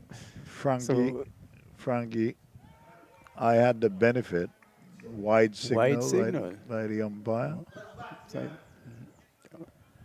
I had the benefit of watching, and I don't know that TV is going to give you something any different to what happens on the field of play. no, it won't. It's going to give you exactly. In fact, in most instances, TV. That one has a lot of height. Yes, it does. The good guy. Going all the way. That one went all the way. Six signal, yes. Yes. Over gone off. Yeah, but like I was saying, and we'll get the score when John. But 25? 25 for one. For one. But I put it to you, Hillary. Watching on TV can make it look easy as opposed to when you're out there in the middle. And it's the same in any sport. You were watching a football game, for example, up in the stand, and you're saying, why this bando make that run there, or come this way, or run square to get the pass, or but when you're on the field and you don't have that bird's eye view, where your sense of positioning Frankie, is not Fra- the same as if you're watching from up in the stand. Frankie, I'm going to. So being out there is totally different from watching on TV. I'm going to disagree with you because if that is the case, that there probably would not be any need for videos, which is often used by No, of course, by the technical people. of course you use the videos because for that very reason you can see things from a different perspective and different angles. Maybe see how the ball is swinging easier. So you're saying that you would have the benefit of replay or the benefit of video. And even yes, yeah. So you would see it differently to when you're actually. here's a chance. The silver is given, Well and taken. he's gone. Well So, taken by that fielder running around. looks like Dimitri Lucas. Is he going to run into the boundary? Yes, Ah. The gamesmanship there by Interesting celebration. Dimitri there. So the silver obviously was going gonzo, but his efforts has come to a screeching halt. So another wicket goes for the Mahaiko team. Did cover a lot of ground. And judged it well. Made it look very simple in the end. As they're 3 down now, the men from Mahaiko. Gone? I have two. 2 down. That's the second. Yeah, the captain Mike France he went, and then this is the silver. Silver. I think that I may have said that to you, but it wasn't the silver. And the silver is Jesus Christ. that's Well, would that be a Spanish name, Frankie? Spanish, Portuguese, maybe. As the Let's see, some hold up here. What's the.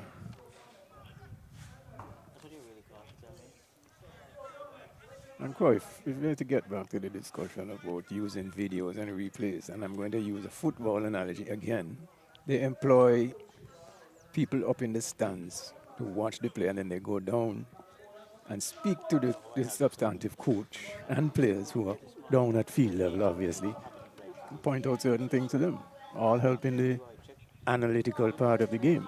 But I only say all that to say that being out there on the field of play at the wicket in cricket is a totally different feeling from watching in the stands and assessing the bowling, I don't know. etc. I don't know, Frankie, that you're going to be able to convince me. I'm saying to you that you have 9 inches from the off stump to the leg stump. You have 9 inches to defend. Yes. If you cannot defend 9 inches with pads and a bat, you have no right to be playing the game, because that is the essence of cricket, and that is going to be what decides whether or not you're going to come back to the pavilion with some runs or not. You are asked to defend 9 inches from the right to the left. That's all. So having 7 men being bowled is saying to me that you're not capable of defending 9 inches. And if you're not capable of defending 9 inches, you should not be allowed to play at that level. Quick question, guys, before we get back to this game. What about the pitch? Did anybody? I haven't heard anything. Anybody said anything about the pitch? West Indies also was able to basically control Australia. Did the pitch play any factor in that sort of debacle? I don't think that they would have an argument about whether or not the pitches were suitable for test cricket. I don't think that both teams would have any argument, because I can say to you, John, without fear of contradiction, that Australia is going to have to do a postmortem because their performance was less than what is desired for a top team. Both teams were actually weak, in my estimation. Weak. Both teams were weak teams. Kawaja, Head. No, no, I didn't say names. I said that both teams. No. You can't tell me that a team that has batsmen that are in the top 10 of, even if it stretch that to 20 in the world, and you're going to call that a weak team, because even by saying weak, you actually must be referring to the batting. With the exception of Steve Smith, who continues to be solid. Head Has been pretty playing, decent yes. and consistent lately. Green. Hold on a second. Don't get ahead of yourself. Go ahead. Because if you're going to talk about the last 3 years, as that one was played, up to short mid-off, no run. If we're going to talk about consistency, none of those men that you're going to call has been very consistent over the last 2 or 3 years. Well, And the stats will support what it is that I'm saying. Oh, the fieldsman there was caught in no man's land, thought he had it, then realized he didn't have it and said, okay, I don't have it. And so 4 runs to 4 runs end the innings, the over. over. Ready to go home, I'm John? telling you. And so the score goes up to, is it 29? Come late and want to leave early. That's John for you. But Cruyff, while we get this score here, I must say, yes, you have a couple of players in the Australia team that has been consistent. Travis Head. Inconsistent. No, in Australia team that has been consistent over the last 3 years. Who?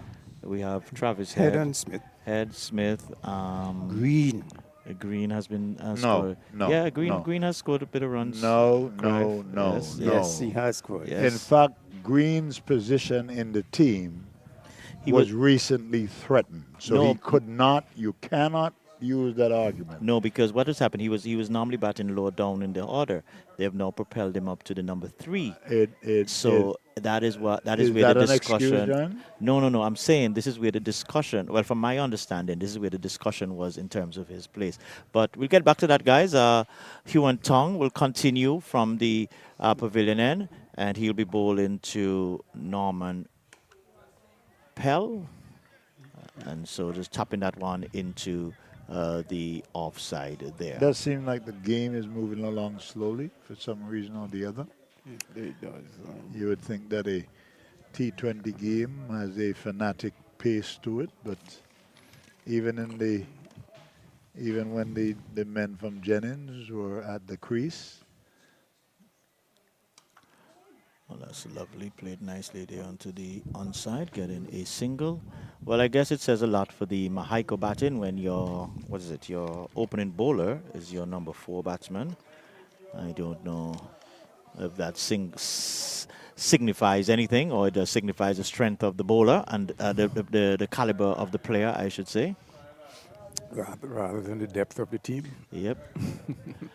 So Anthony Pear marking his mark again, taking guard again as he's ready to face to Huan Tong. So there's a slip.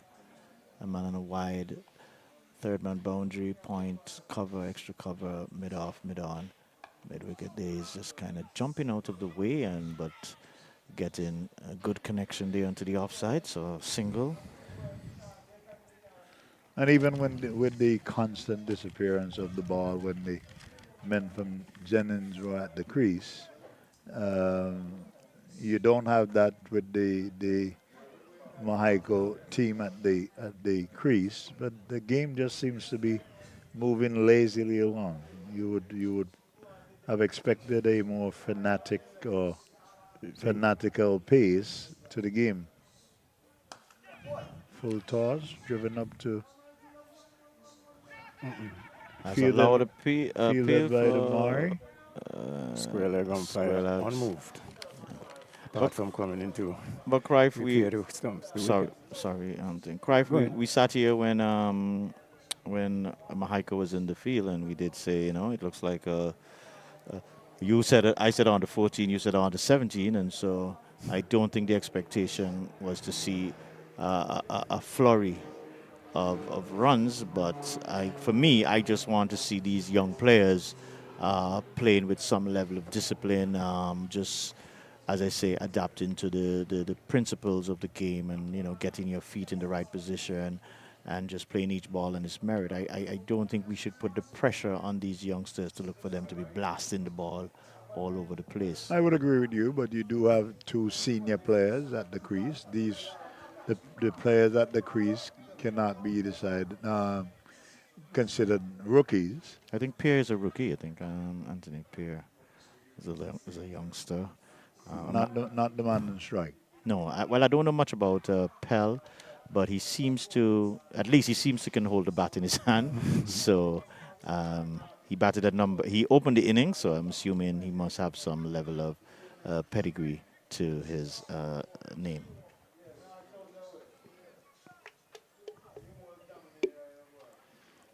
Well, we did say. I mean, I did say in the when the men from Jennings batted that the win predicted suggested that they were already 75% um, uh, in the winning column, and I don't think that that is going to change. In fact, it has probably gone up by 10% to Frankie, be can 85. can you imagine before we saw Mahaiko, Cruyff don't pull out the win predictor. Yes, and you can't blame Was me he going straight to on be solely on sight, or he had data to back him up? Because every day the talk these days is data. You know, Data. What's the data? well. That is what has caused the destruction of West Indies cricket because the selection of these people have definitely been data driven, and you know that the data collected by the West Indies team, especially given the level of competition in the Caribbean, cannot be sufficient to propel anybody to a test level. Well, that is true. But again, what else do they have to use other than the data? Because Common it sense, doesn't seem as if they are actually watching these people play. common And sense, seeing because Frankie. you can make a century against me, who can't bowl, and another player makes a century, makes a 40 or 30 against a good bowling attack. I, I, And I, that's the kind of assessment we have to do when selecting players. I agree with you. I agree with you. So now that we've admitted that the formula of the data-driven selection, you know that that does not work. Exactly. So you need to rubbish that. Look at a youngster and make the determination just like they do in India, South Africa, England, Australia. Make a good enough assessment that will allow you to say, well, I am certain that Oh, this, He's bowled him. So there is Glenton Williams coming into the attack and with almost immediate effect getting the breakthrough. So Pell, he goes there, and so another wicket goes at 33, 33 for 3. and Pell never, I mean, to be fair, Pell never looked as if he was going to stick around to, for any length of time. right, to give the Mahaiko, the men from Mahaiko, any chance at all. A wild swipe, head in the air. Coach Abdi, I think that coach is a show off. I think that he may have won a couple of he competitions has a lately. data. He has a data behind his name. No? Uh, He has well, the stats behind his well, name. well. I think Frankie, that that is a little overstated. But guys, back to this game. The Jennings they have captured 3 early wickets for the Mahaiko Stars. So it looks like if this might be a walk in the park, or as Cruyff would say, the win predictor considerably favoring the Well, men eh, well, from it's, South. it's now up to 95%. So I don't think that is necessarily going to get any better between now and the end of play. No, realistically though, I would like to see the Mahaiko players play test match cricket, if I can put it that way, from this point. In other words, put their head down and look for the ones and twos, get some much needed practice and time at the crease there, rather than going helter-skelter and being all out in the next 2 or 3 overs. But therein lies the difference, Frankie, because I would think that even at this level, you should be saying that you need to get 60 runs in the power play. That will give yourself a chance. But does it look as if But anybody is going out there with a plan? it does, I don't think so. no. I don't think so. And I don't think that it should be, or it could be, reasonably expected that it was going to be any better. Like I said, most of the kids or children here are under 17. and I think that they may have shown up to contest this game just because they had to, because it was on the schedule. But there was no realistic expectation that they were going to win. That they were going to win this game. Well, that doesn't say much then for the quality or the standard in this Thursday league competition. I think If the players are going to approach it that way. I think that it goes from team to team. I think Okay. that you to make a reasonable assessment, you would have to it would have to be the totality of the persons that you have playing, and in most cases, it being a Thursday game, there are certain people that will be available this week, and then the next week they're not available. So you're not going to see a lot of consistency in terms of maintaining a particular standard. Some teams are more fortunate than some that they can have available to them. The regular Right, quota of the players. full, correct. And on the other hand, you're going to have some teams that are going to have to use players as fill-ins. Yeah.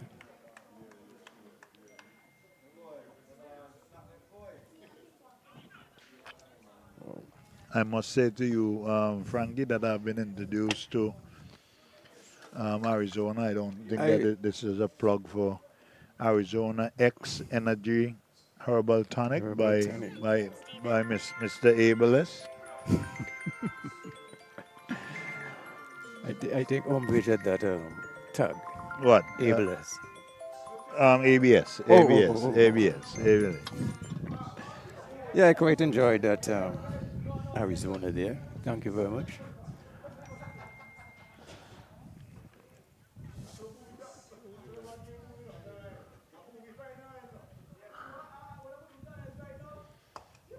Straight. That. Oh, as easy as Didn't have to move. 1, 2, 3. Didn't have to move. It was hit straight to the man at mid-on, short mid-on. Short mid-on. And we've just witnessed the total collapse of the Mahiko. Top order. And we will refer. Scorer, can you give us the score, please? 34 for 5. Hello? 34 for 4 in the third or the fourth over. Number 5. We're in the. On the fourth over. Thank you. Okay. 34 for 4 in the fifth over. So we are. This is number 6. We are in the 6th over. Feels as if we are going to be going home early. Abeless, would you say we should be home early? It's now exactly 5 o'clock. Wow, that late already. Okay. 2 minutes after 5 o'clock. 34 for 4.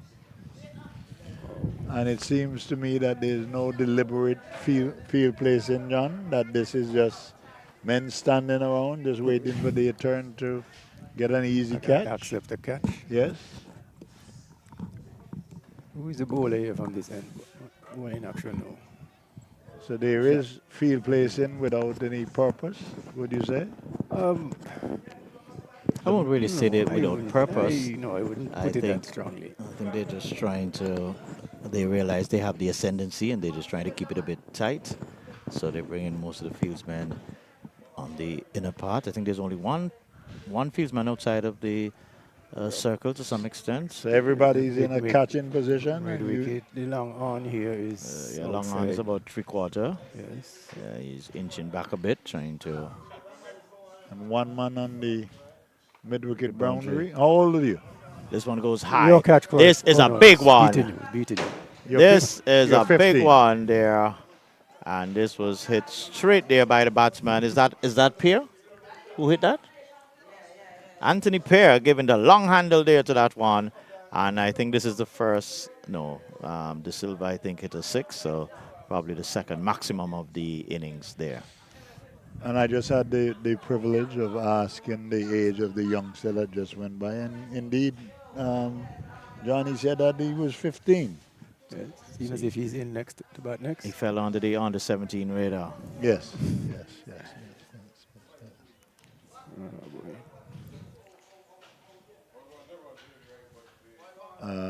And that suggests that the standard of cricket in India is a completely different standard to what we have grown accustomed to, because I don't think that Umpire's making a signal here. What is she calling? Another Power play is finished. power play is finished. Okay. No, but Clive, as I told you earlier, you watch. We have a few of these English teams that come here and some exchange programs from time to time, and you just watch how these youngsters go about, just running in the field. They practice, they're yeah, disciplined, get into the ground an hour and a half, 2 hours before time. Just they have a set schedule that they function by, and you could see that that is just a recipe that they go over and over. So it's ingrained in them. Whereas here we come, we see everybody just meandering around. But there's another uh, bowler coming in from the far end. But John and Cruyff, you mentioned India. These people are playing cricket from the time they're 4 years old. Playing organized, I mean, I'm being exaggerating a bit, but from the time they're young kids, and I hate using that term kids, from the time they're young, they're playing organized league cricket in the schools, in the villages or whatever, however they have it organized. So by the time we hear about them and a 15 or 17-year-old making his debut for India, they already have first-class matches under their belt, many first-class matches, and experience. But Frankie, don't we play school leagues here too? And how is it organized? Well, how is it run and conducted? Equipment-wise, the standards of our fields, umpiring, the coaching. We are just found wanting in so many areas that it's not funny anymore. So, whereas before we can say that we had natural talent and the talent coming through. Just the day I hear people on the radio asking, who used to coach Vivian Andy and them man in them days? They didn't have no coach, but they may not have had formal coaching, but the dedication and our soupness, if you could put it that way, in those days, was just a different level. Our commitment. Nowadays, it's as if we have to teach these people ball sense, teach these youngsters ball sense. They just don't seem to have this natural ability anymore. but on the other hand, guys, is what is the acceptable standard? Is there an acceptable standard? Because when you discuss West Indies cricket, it always seems to me as if we're discussing a different game to what happens in other test playing nations. It looks like we're discussing hockey and the game is supposed to be cricket. Because what is the acceptable standard? I'm saying to you that you are trained as an individual to be a professional, to be able to function at the different level. That is what your training is supposed to suggest. And if you cannot have people in charge at the level I'm talking about before you're allowed to play secondary school cricket, if you don't have that structure in place, how many kids out here you can call to a microphone? And by the way, I'm impressed with this leg spinner. Um, he seems to be able to pick a line and length, and he may be onto something. Okay. He may be onto something. Does look good so far. What's his name? The boy? Andre Peters. Peters. Andre Peters. Okay. And he must be one of the standouts. I'm not too familiar with them, but he has Good flight. the loop. Yes, he has the loop down back. And to be a leg spinner, a wrist spinner is difficult work. Is Yes. difficult work because you're almost certain to bowl at least one or two bad deliveries in the over. And so far, so good. And when we see players like this, our coaches are supposed to identify them from now and work with them.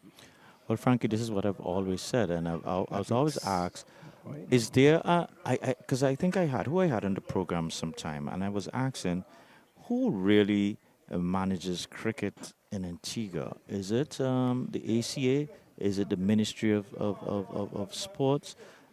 Because I'm saying, when you have young talent, as you said, you're looking at this youngster, you've seen something there. Who now is going to graft him into as an academy? Is it his school coach? Is it his village coach? Is it the cricket association has an academy? How do you get that? What is the plan? We talk about so many. Oh, that's a good Good throw kick-off and there. return. We talk about Safely home though. safely home. Yeah. We talk about so many of our players. When we go back to the Melvin Charles, the Kofi James, the T. Willies, the guys who have shown the Duran Benters, I hear Matthew Miller, young they Miller have now shown these. doing well in the Yeah. current Leeward Island setup. But I'm saying, Frankie, these guys have shown let's say the potential, but we haven't seen it converted to the next level. So what is causing that bridge not to connect? It comes down. It comes down to a structure, and a structure must be in place from kiddies cricket all the way up to the under 19. If you don't have a way of tracking those talents and getting them into an environment, you see what I would have done if I was in charge of the Cricket Hold yours Association. last thing, Crev. Let's give our viewers an update. 43 for 4 from 7 overs, so we're now in over number 8. Yeah, go ahead, Crev. Stroked nicely down to mid-off. Airborne for a while, but again, no risk of being caught. Played fairly straight. 44 for 4. Yes, guys, it's all a matter of having a structure from the kiddies cricket. Is he bowled? Yes. Playing right across the line, really a nothing shot. And now he's repeating again another nothing shot. So another wicket goes. So not looking good for the Mahiko Stars here today. It's 44 for 5. And realistically, never expected it to look any better. I think that at this... What's your name? Shane Rollins? Shane Walsh? yeah. Just going through the motion, just waiting for the The fat lady to sing? right, the inevitable. But if you had that structure, in place to track these children from the kiddie stage, if I was in charge of the Antigua Cricket Association, I would go around, me personally, I would go around to every venue, watch as many games, and identify these young talents, such as the wrist spinner, who is now operating from the northern end, and get them into a camp of a sort. That once the summer rolls around, forget about carnival and all that foolishness. Get them in a camp, and I'm talking about to have concentrated sessions, all right, dedicated to making sure that when you would have finished the summer, you would have at least the fundamentals almost cemented in you. So that would go into the school program where I'm going to have a set of dedicated, and I'm talking about in conjunction with the Ministry of Sports. McCroy, isn't there a combined schools team that plays in some of the ABC competitions? Completely I'm different. not quite sure what they call it now. I think they've changed it from combined school, tertiary institutions, whatever they call it. Completely different to what I'm suggesting, because once you get to that level, all right, you would have passed, hopefully, the stage of having to grasp the fundamentals. when you get to that level, I'm talking about you're going to be in the secondary school. Very seldom are you going to be at the primary school level. You're going to be at the secondary And you're school saying level. that by that stage you've already perfected bad habits? You can come here, Frankie, and do an interview where all and sundry can understand that you are being groomed. That's what I'm saying. Okay. You can pick any one of these players out here. Do an interview. That one is hit Your catch hard. again, Corey. High, Oh, no, that's he has cleared you. gone.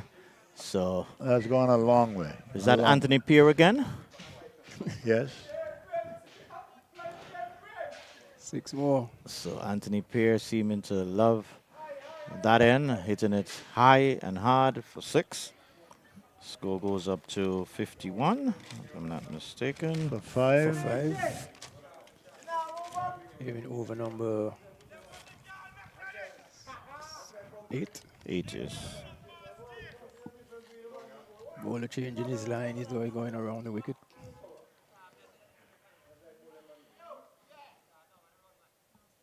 And it's got Again, he's going high. Does it have the legs?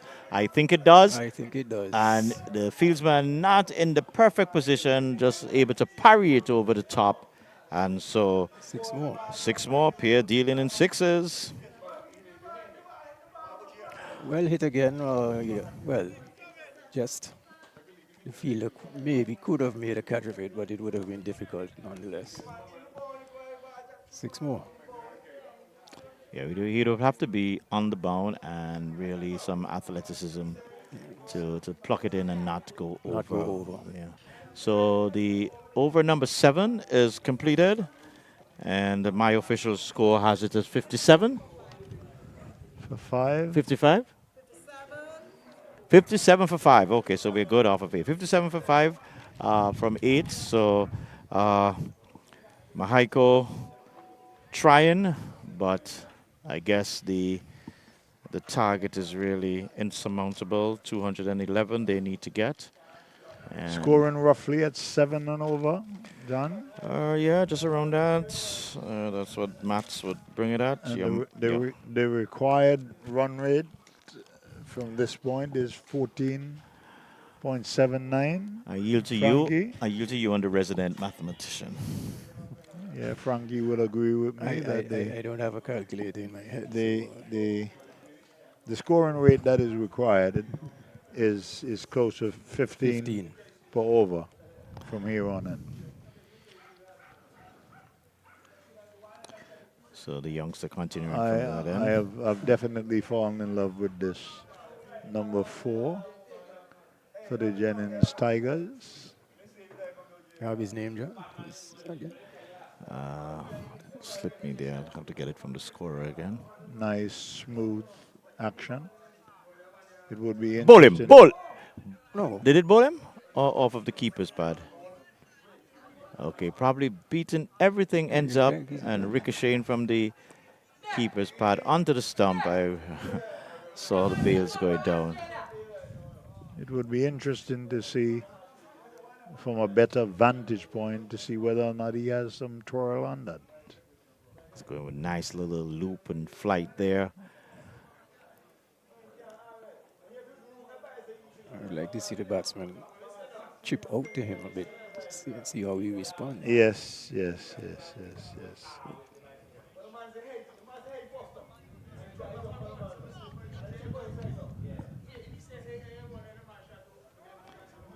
Wow. Doesn't seem to be getting any turn, but Beaten all ends up again. right, the use of the wrists, I'm definitely impressed. Definitely impressed. I did see 1 or 2 get a little purchase, but I don't know if he's, I shouldn't say he's mixing it up. I don't know if he's at that developmental stage to be able to mix it up, but let's see. Well, Ball flight. Well, I think that he will learn at a later stage that it's the grip on the ball and the position of the wrist as the ball is delivered that is going to determine whether or not forward he shot gets leg put in place there. Moving from the outside of the pitch. ultra aggressive feel. Yes. There were 3 steps for a leg spin bowler. Wow, in a T20 game. quite impressive. Well, he is bowling against his peers, so it would be And very a very interesting tidy to over see, here. right, to see whether or not. I'd Was like to have a closer was that a look. maiden? So that was a maiden over, 57 for 5 from 9 overs. So good going there by the youngster, really looking good. I would definitely like to see a little more of him against better. Against better opposition. That's right. Correct. I mean, not necessarily distinguishing a particular age group, but to see some batsmen on his level who would be willing to challenge him. Yeah, That would exactly. be that would have been very, very interesting to see. Gentlemen, I don't want to be more in the discussion and continue it, but I just want to go back a bit to, we talk about school cricket and one of my observations, I remember, at one time when I was following the game, I got the impression the coaches were more interested in building their resumes than building the development of the players. And it was more about winning. I know that one is a little Jaffa beating him there. Is that Glenton Williams now coming from the bottom end? The southern end, yeah. And so, I always felt that, I felt the coaches at that level were misguided. And while I know everybody wants to win, everybody wants to, look good, but at that stage, and I remember that's one of the things Taddy always says, hey, I wasn't looking, yes, winning was good, but I was looking to make the next West Indies player, next Leeward Islands player. And, it was about a developmental aspect. And I tend to agree with you there, although I would say, how can you build a resume on what? Achieving what at that level? But anyway, I get your point, and I would even go back maybe even further when my last son was involved in cricket at a youth level. I was very disappointed with the type of coaching that he was exposed to. I mean, I would go to sessions and see how the paces they go through, if you can call it paces. And I would have to say, and I go home with my son. I'm teaching him basic things and showing him basic things that I see that he's deficient in and that I don't see the coaches telling him and the other players what to do. So the type of coaching that we are giving to these youths, and I'm talking about under 13, under 15 at that stage,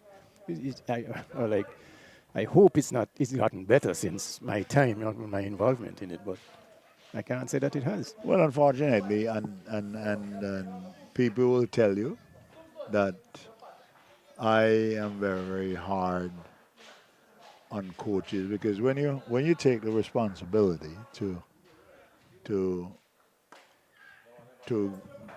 take the opportunity to coach children, I'm talking about children. Another maiden. One, okay.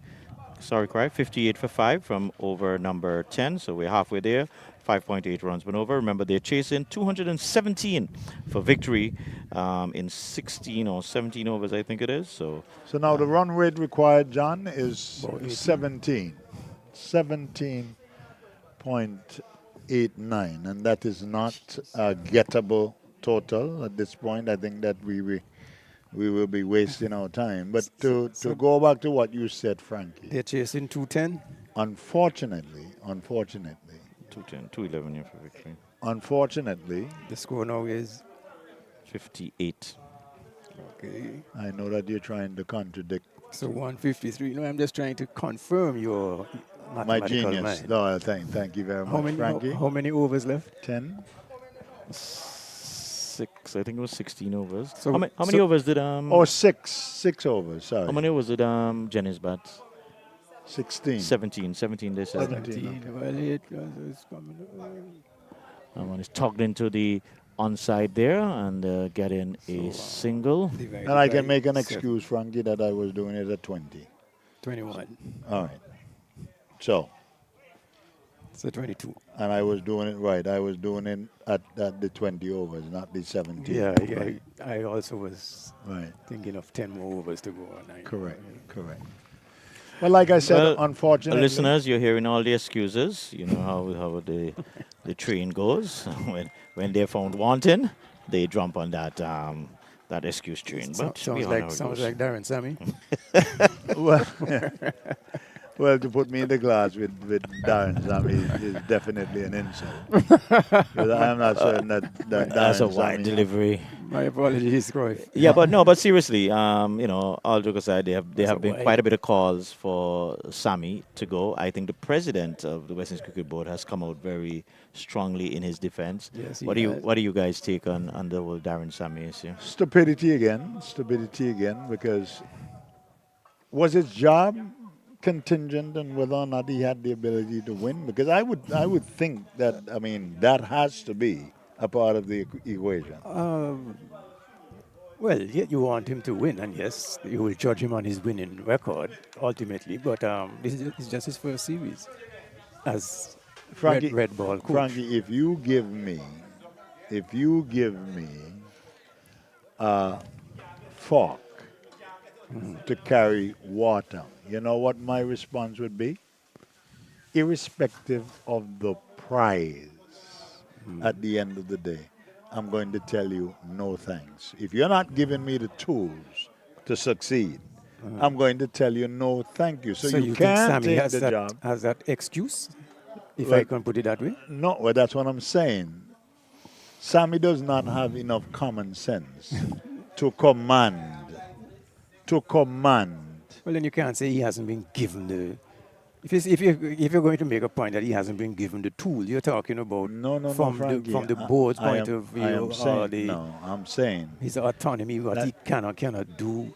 you cannot give me a team that I know that I'm not going to be able to succeed with.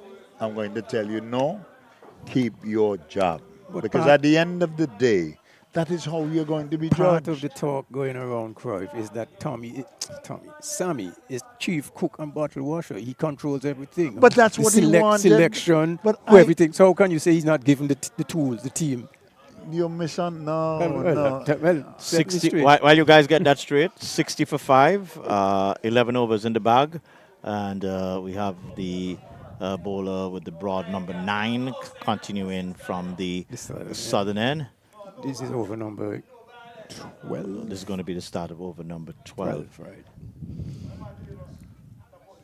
But anyway, like I was saying, Frankie. So what do you mean when he hasn't been given the tools? No, I'm saying that if you're not going to give me the tools for me to succeed at the job that you're giving me, I'm going to tell you no thanks, keep your job. Yes. All right? Keep your job. But he elected to take the job, all right? Knowing very well that there would be limitations in being able to do a good job. So he has no excuse. Okay. He has no excuse. Okay. What are these But limitations? well, before he gets into that, but Cry for Sammy came in and he immediately changed the skipper. He changed the whole composition of the team as Frankie said. That is colorful ignorance. That is colorful ignorance. He is controlling all aspect of the operation. That's so what he said over there. And wouldn't you be glad, John, if you're given total autonomy? You can pick who you want. All right? You can tell them how to dress. You can even tell them how to walk. You have total autonomy. Well hit. And I'm saying, 6 over, long on, wide long on. good hit there by is that Anthony Pierce still in the wicket? yes, Scorer Anthony Pierce still in the wicket? a gift, and Huh? and the gift was accepted, Accepted gleefully. full No, the toss. batsman is still Anthony Pierce. Yes. Yeah, so Pierre should have about in the mid-20s or so. He's been there for a while, hit some lusty shots.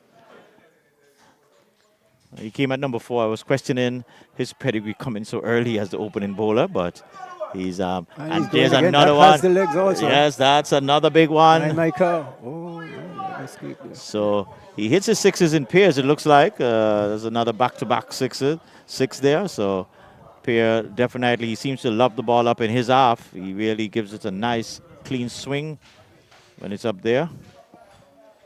Well, it's not as if the men from Jennings can ill afford giving up 10 sixes at this juncture. I mean, it is a very, very simple equation with 3 overs left or four to get almost 150 is. You need 20 runs per over. That's Well, we have 12 already. Let's see. Let's see if we have a game going here. Yeah, if you believe that, John, you do believe in Santa Claus. he hits And that this one is hit line again. square And forward. another boundary. Does it have the leg? It's struggling to make the. Oh no, it did It not does make not it. make it. So really no timing on that one. Just probably just tried to hit that a little too hard. Just But mistimed it a bit. Yeah. Getting 2 runs, nonetheless, as it 75. brings about the end of the over. 75 for 5, and we have completed over number 12. Is that correct? 75 for 5 from 12, yes.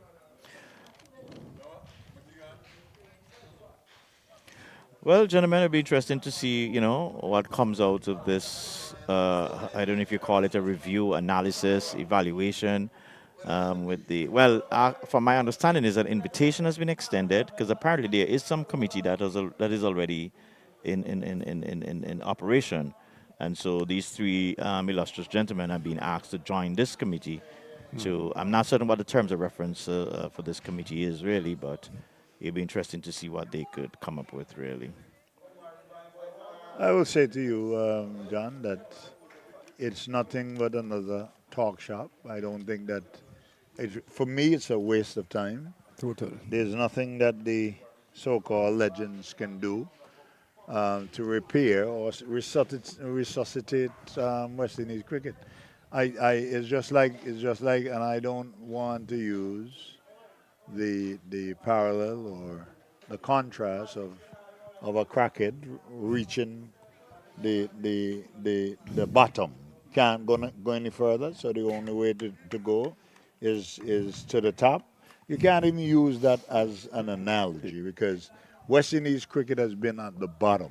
Let us be honest. West Indies cricket has been on the bottom for 30 years. And you don't rebuild. I don't think that there's anything that you can take 30 years to rebuild. Because you're talking about 3 generations that will be lost. But Clive, within that time period, we've seen loud appeal, but I think that would have been drifting down. That way. We have seen a few glimpses. They won a series against what it was England, I think here, or was it Oh, England? what a one they No, see. test series. Won a test series here in the Caribbean. A few Against years. yes, a few years back. Yes. They've drawn a couple. I think they drew one. That's another full one, but again probably just drifting down the leg side. So, okay, you use the reference of the drawn And they have had test some series. encouraging results. They drawn last year in Australia, drawn in Pakistan last year as well. Was it last year or early this year? Right, and the one that was drawn in Pakistan. Now, we're not talking about wins. And if you're telling me that at this point that you are satisfied, Not a matter of being satisfied, but oh, satisfied with improvements, seeing improvements. That should be a wide, yes, signal a wide. I didn't see it, Frankie.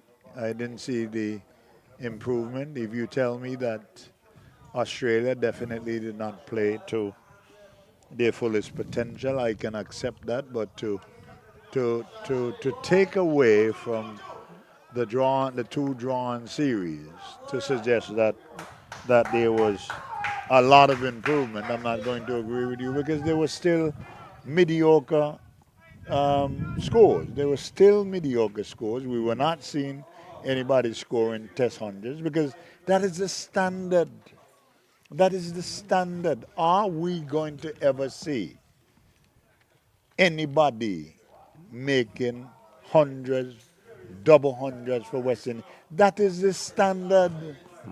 That is the standard. So we cannot have the luxury of setting our own standard, which is often mediocre. Yeah, but Because eventually we're going to have to be measured against the rest of the world. Where can we 13 overs separate it completed. Score further, dissect it a little further and say 81 for we have 5. seen improvements in our bowling? So, gentlemen, As just get in there. 13 overs completed, 81 for 5. Remember, the target is 211. I said 216, 211. So, about another 100 and what? 81 20, and 30. 120, 130. So there was a revised total, and we were never made aware that No, the I think the final score was actually 210. I 210. think I 210. said Okay. 216 Okay. by error, so So it's actually there 210. there is no revised total. No, no. But gentlemen, I would say, and Clive, I have to agree with you to some extent, is a standard. What standard are we looking at? But again, as I said, when we driven lovely there down the ground by pair, but a single, um, score goes up to 82. Dear guys, is that I'm going to say again, I just don't believe it's the West Indies is the issue. These are the players that are going to make West Indies team. And what we're seeing here, I don't see anything to say, boy, this is the next player. You're just not seeing it. Even the youngster that was wide down the leg side and they're going to run for 2 wide. Even the youngster, Dahari Francis, Francis. you're looking at him. He has the, I don't want to use the word talent, Hugo. Tell me talent is for talent show. He has the potential. He looks, but you're just not seeing the emotional and the commitment to the game. Well, I agree that the body language we are seeing is lacking. No, you call it commitment, enthusiasm. That verb, the interest is not there. And said earlier that it's not saying well for the standard or what is put into this Thursday League cricket. And what are the expectations? But I'm not gonna you. Look, when the gentleman was out, there was almost a standing ovation out here for him. There was nobody saying, "Come on, man, why you didn't stay there and get that 50?" Everybody was just. So I'm just saying, as Craig would say, the flag bearer is so But low. maybe as far as they were concerned, he had done his job. Not not Not not a not a player of Because that. you said there were 2 early wickets, correct? And then Jennings started to slaughter. So to put it that way. So he did a job. He got out, yes, prematurely with a rash shot, but he had done the job of getting the innings back on track. I was listening to a conversation the other day, and somebody was saying, and they were really referencing I think it was to Eldine Baptiste, and they said when these guys come back from tours and they play in the local league, You can see that. you can't get them You out. can't get them out. You can't. These guys, you would just see the They superiority take to these advantage. guys. Yes. And this is what I'm asking for. I'm asking for the guys who have played at at another level. When you come down to this level, you should be Stamp easily your mark. recognizable. Not fall apart of the fray. Agreed.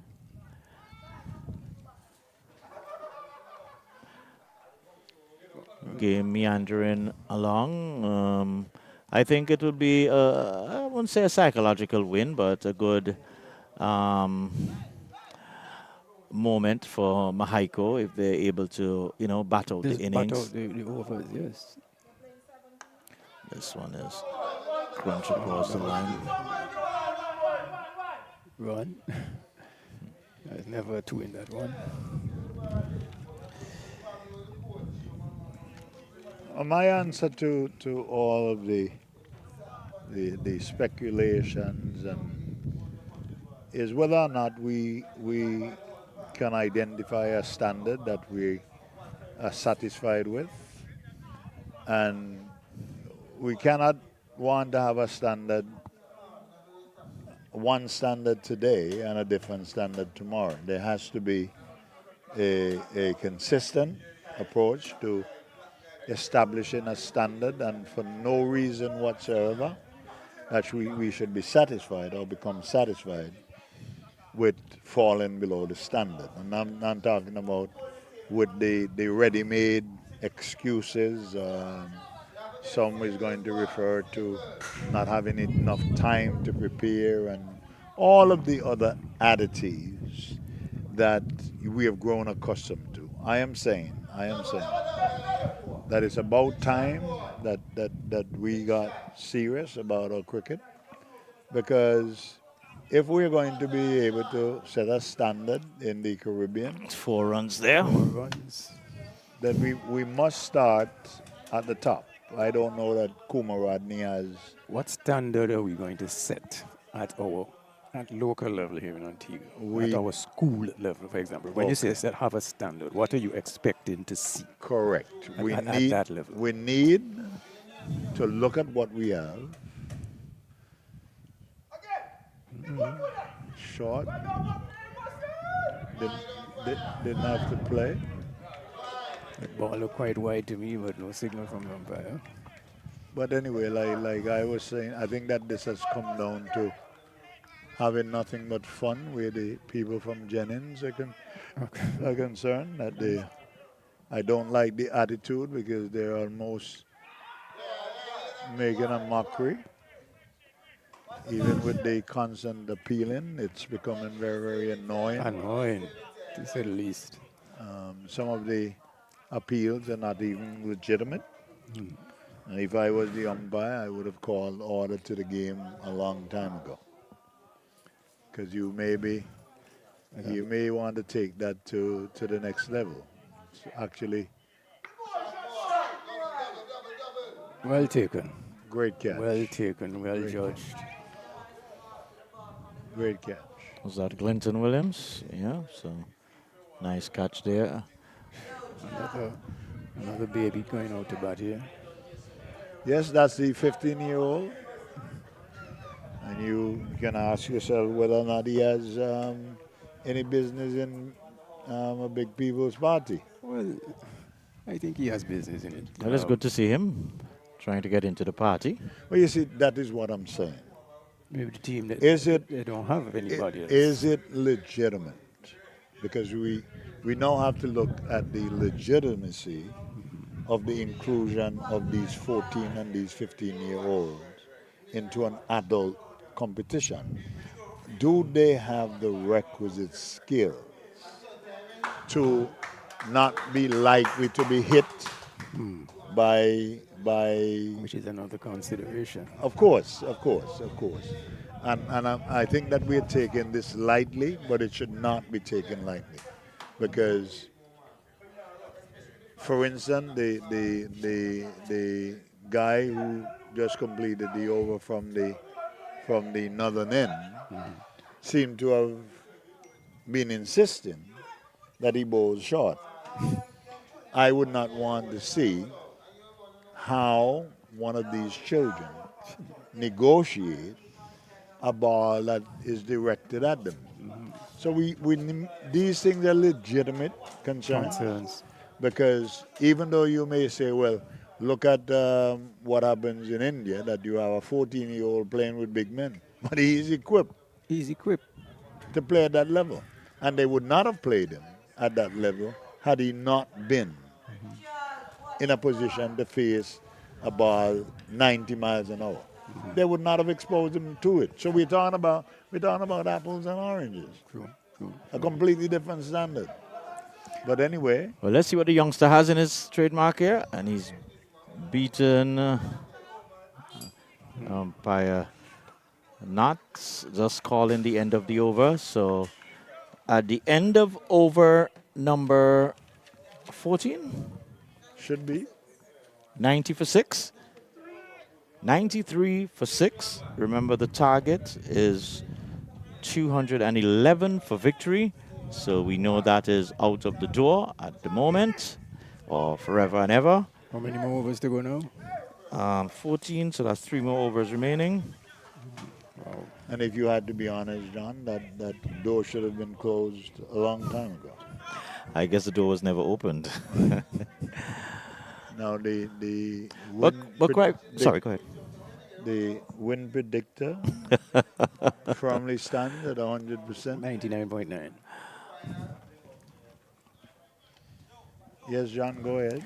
Yeah, but I think the point you spoke about there a while ago is very, very much a valid one. Sometimes something we don't think about. Yes, you would say you love to see the youngsters out there, but as you said, are they in a zone where they're not ready for, they're not prepared for, and I guess you kind of akin it to the Joel Andrews syndrome, saying, hey, is he at that level? I don't. I think it's he. I think he can step up to the plate there. Well, not from Not a safety standpoint, because I think that Joel Andrew is equipped. may very well be capable, Oh, okay, safety standpoint. Okay, right, okay, okay, at okay, playing okay. up that level. But I'm saying that when you look at these children being involved in a grown man's sport, you have to be very, very careful that even if you would want to see as many youths as possible involved, maybe that this is not the level that you would want to see them being involved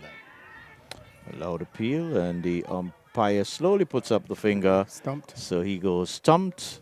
There, umpire at quite a distance, but I guess she can Did she? see.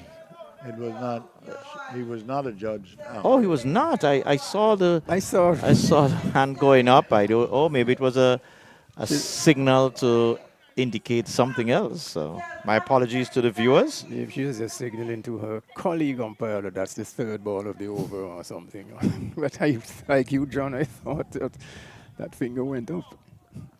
So many signals. Looks like a wide. Wide. Yes, it is. Now, although Jennings, will win this game, I still, from this performance, I still think there's quite a bit of work for the coach, whoever it is, to look at it. I mean, they've bowled quite a bit of extras. I don't think they've shown a killer instinct to try and finish the game. That will be wide again. As the batsman Well, the beats batsman has keeper. no interest in the single. Pierre wants to. Pierre is shouldering the burden here for his team. Well, I think that Jennings came to play without a coach. I don't see isn't the coach this fellow Matthew Miller? He's No, not Matthew.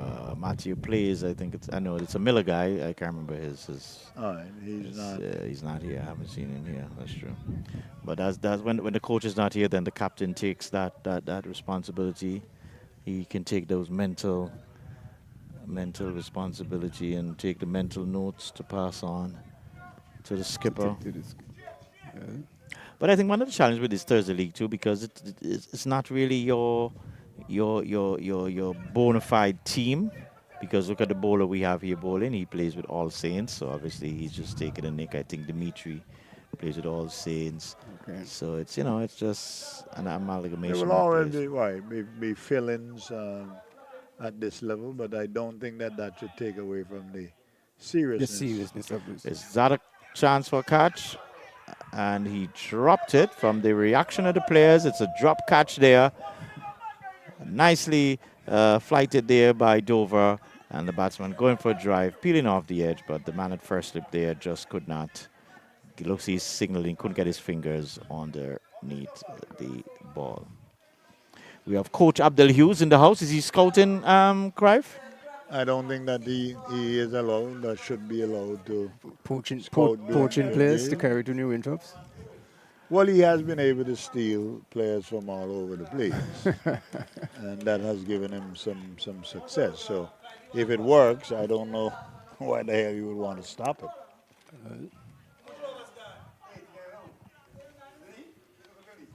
I would like to throw a question to you, Cruyff. You're talking about standards and plans, cricket. What's the job of a commissioner of sports?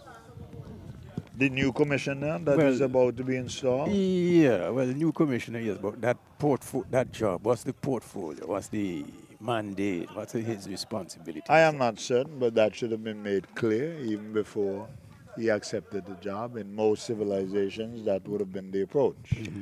That here's the mandate, and your responsibility is to lift the standard of sports generally. Okay. In Antigua, just not for PM school. We don't know what the outline is, and unfortunately, we don't have sports policy that he would most definitely have to identify with. So in the absence of a sports policy, you can have a different impression as to what his job should be, and I may very well come up with a different position. So, and that is Antigua for you. Everything seems to be done upside down. So, Is there a clear difference? As guys, we are watching the last over here, so about 2 or 3 more deliveries to go. Is there a distinction between the role of director of sports and the commissioner of sports? I always wanted to figure out. yes, there is a distinct difference simply because the sports, the director of sports should mainly be responsible for what happens at the school level. Oh, okay, All okay. right, Which one should be responsible for that? Director? the director of sports, because remember that she's stationed at the Ministry of Sports, which is a government institution. On the other hand, I would think that the commissioner of sports has the authority to overhaul all sports in Antigua. So he would definitely have to have a dialogue directly with the Athletics Association, the Cricket Association, All the Football associations. Association. Correct. So if that is not going to be his mandate, Look at this field setting. eh, I'm just looking at the field setting. Five 1, 2, 3, 4, five slips. and gully. no purpose.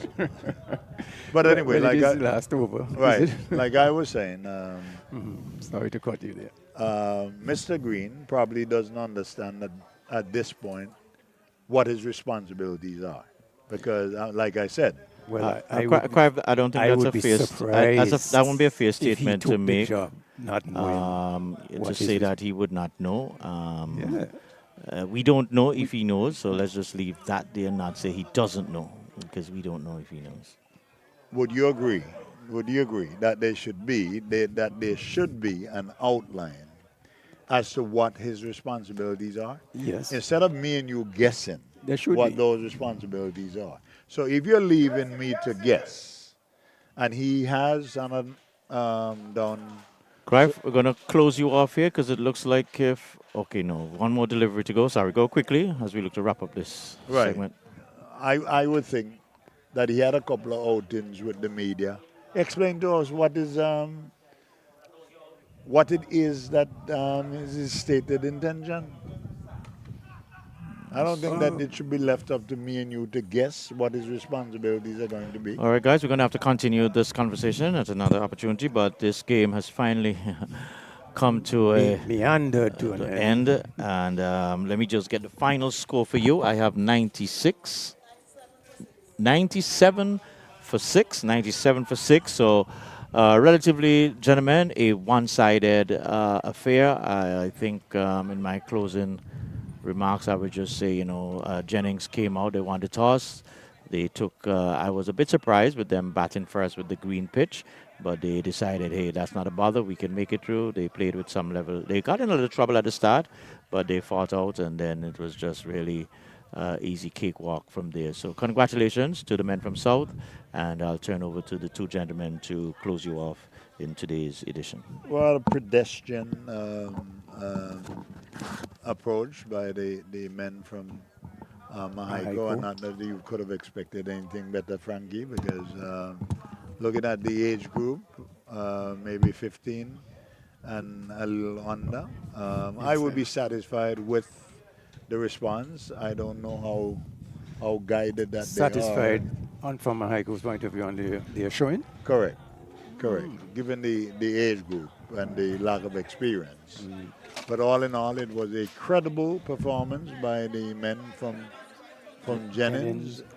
And maybe you should take 2 minutes to interview the captain of the 2 minutes, and I don't think that John should decide whether or not those 2 minutes are allotted to you. Well, yes, but certainly I agree with you. The Jennings, they came out to play. Obviously, the more experienced side, Mahiko, with all these youths, and they might be satisfied with the showing. Yes, a lot of youngsters, 15 and 14-year-olds. But it's good. I think it's good to see that the youngsters are exposed. Huh? Orlando Peters, his son that was born in the leg spin. Oh, Okay. okay, okay. But a good showing. Pretty that the match we meandered as it did. We know put on the headphones there, sir. And but let's hope that Manaico can grow and learn from this experience, the youngsters in the side, and move on to better things. We're going to take the opportunity to do an interview with one of the Jennings players. We're going to allow him to introduce himself to cameras and Frankie, I'm going to electricity. leave this up to you, but the first thing that I must say to you, if you're going to conduct an interview, you must dress appropriately, that you cannot come up here in slippers. So I would advise you to start from now to go, put your shoes on, and be professional in your approach. Frankie, I'm going to turn it over to you. And from me and John, um, it was a pleasure being in your company. And always look out for the Antigua Parish League You would like to do network. the wrap-up seeing you were here from the start. No, I think that it would be most appropriate for you to do that. And you've got a respectable youngster. And I must say to you, before I leave, that I'm extremely impressed with your approach. You seem to have your mechanics down pat. And I'm going to make sure that I come to see you whenever you play next. So congratulations. Thank you. My name is Cruyff. Okay. And you don't have to be afraid of me. I'm going to turn you over to Frankie, who is the master of ceremonies. Yeah, okay, thank you. Cruyff, and welcome again, youngster. Give us your name again, please. Andre Peters. Andre Peters, and you are the son, I'm told, of Orlando Peters. Orlando Peters. Okay. Congratulations on your spell of bowling there. You're bowling leg spin or Leg spin. leg spin? Okay, is that always your preferred? Yeah. Okay. How long have you been playing cricket? From since I was 4 years old. Now I'm 14, so that's 10 years. 10 years. Okay. What are your goals in cricket? What would you like to achieve in cricket? Well, at first to play for the West Indies, and if I make it so far, maybe captain the West Indies as well. You want the captain? Yeah. Okay, very good. Do you put a lot of emphasis on your batting at this stage of your career, if I can put it that way? Yeah, I've been working on my batting. It's improving and improving every time I go to practice, so I'm just trying to build my confidence. Okay. Are you a regular member of the Jennings team, or is this just in this Thursday league you just make Just up this numbers? Thursday Just this for the In Thursday first league? class, I play for Bowlands Blasters. Oh, you play for Bowlands Masters. Okay. What success have you had so far Bowlands? for Bowlands? Um, Or even okay, let's not go to Bowlands. School league cricket. School league. Yeah. I took, What school do you attend? I go to Princess Margaret. Okay. I got in a 2-day game against SNR. I got 11 wickets for 26 in a 2-day. Okay. My biggest accomplishment for PM. PM, the champions in what? That was the under Under 19. 19s. Okay. Did they win out this year? No. No. Okay. Are you mourning the loss of your headmaster? No. What influence did he have on you or on the team? Because I know he is very much involved in the sports. Well, mostly track and field we hear about, but certainly in sports in general. Well, he will come and support us whenever he can, and he's just a person that we look up to motivate us sometimes. Okay. Do you, what about track and field? Are you involved in track and field? No. No? Okay. Well, what were your figures in this match here? You bowled 4 overs? 4 overs for 7 runs. For 7 runs, you got a wicket? No. No wicket. Okay, still good performance. You're very tight. What coaching have you received? We were having a discussion earlier among us here about the standard of coaching and so forth. What level of coaching have you been exposed to so far? And who is your coach? Was your coach at PM, for example, or at Bowlands Blasters, or even at the Jennings team? Well, it was all my father. He would take me to Bowlands and practice with the other few youngsters as well. And it was me at first, but let me say before I wasn't so good as what I am today. And because of him and the motivation that he always gives me and always training me and to push me forward. So I think he's the reason why I'm really where I am. Okay. Well, we wish you further success and congratulations on your spell today. I thought you showed good control. Um, and I hope that you can go on to higher heights. What are your immediate plans, cricket-wise? I know you said you want to represent the West Indies, possibly even captain it, but what are your plans, summer holidays, training? What are your plans, sporting-wise, immediate future? Well, there's a under 15 West Indies tournament coming up in March, April. So I'm looking to dominate that tournament March, April of next year. next You're year. already planning for that. Yeah, Okay, okay. How old are you now? 14. You're 14. Okay. Um, okay, well, I wish you success there. And that means that you would have to make a Leeward Islands on the 15 team. So, okay. Well, I wish you all success there again. Anything you'd like to add before we wrap up this? Your No, hopes, I'm good. aspirations. I'm good. You're good? Okay, well, congratulations again, Mr. Peters. And we wish you continued success. All right, thank you.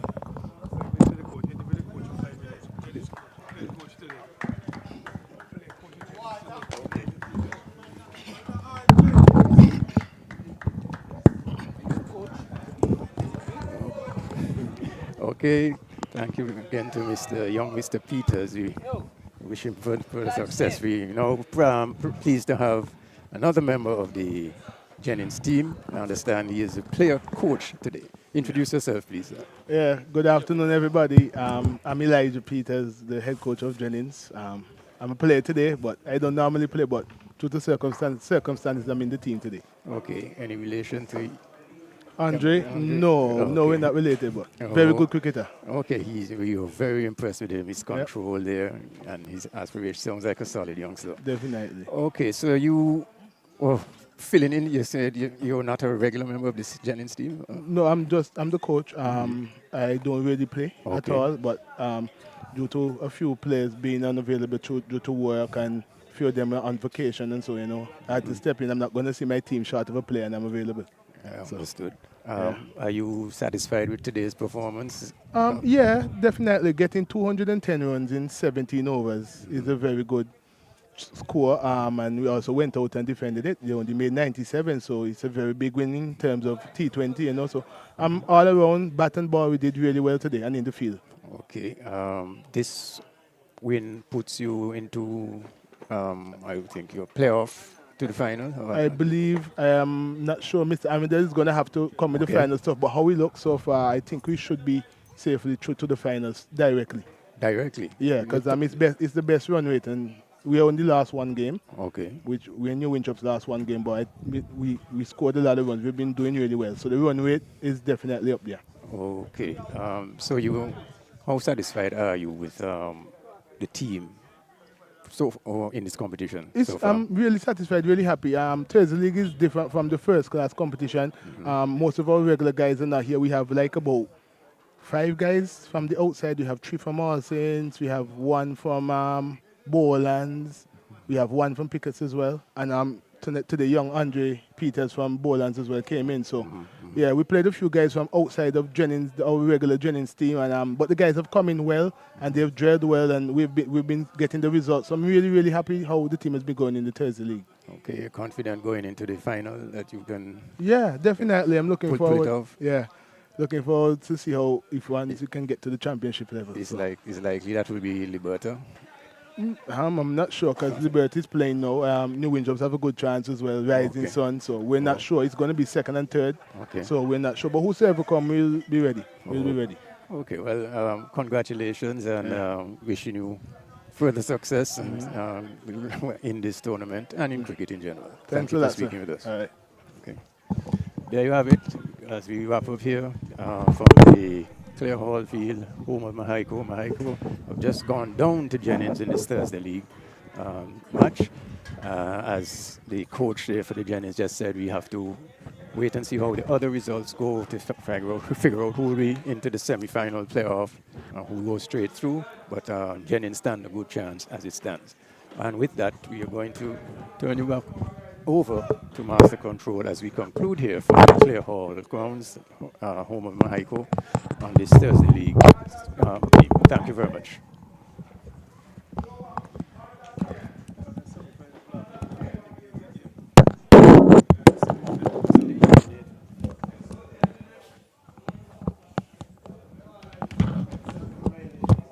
That's okay.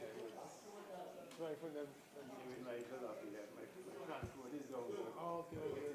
Wait until the client pick you up because bars are coming your way. It is all right. I can come for you, man. But quite fast.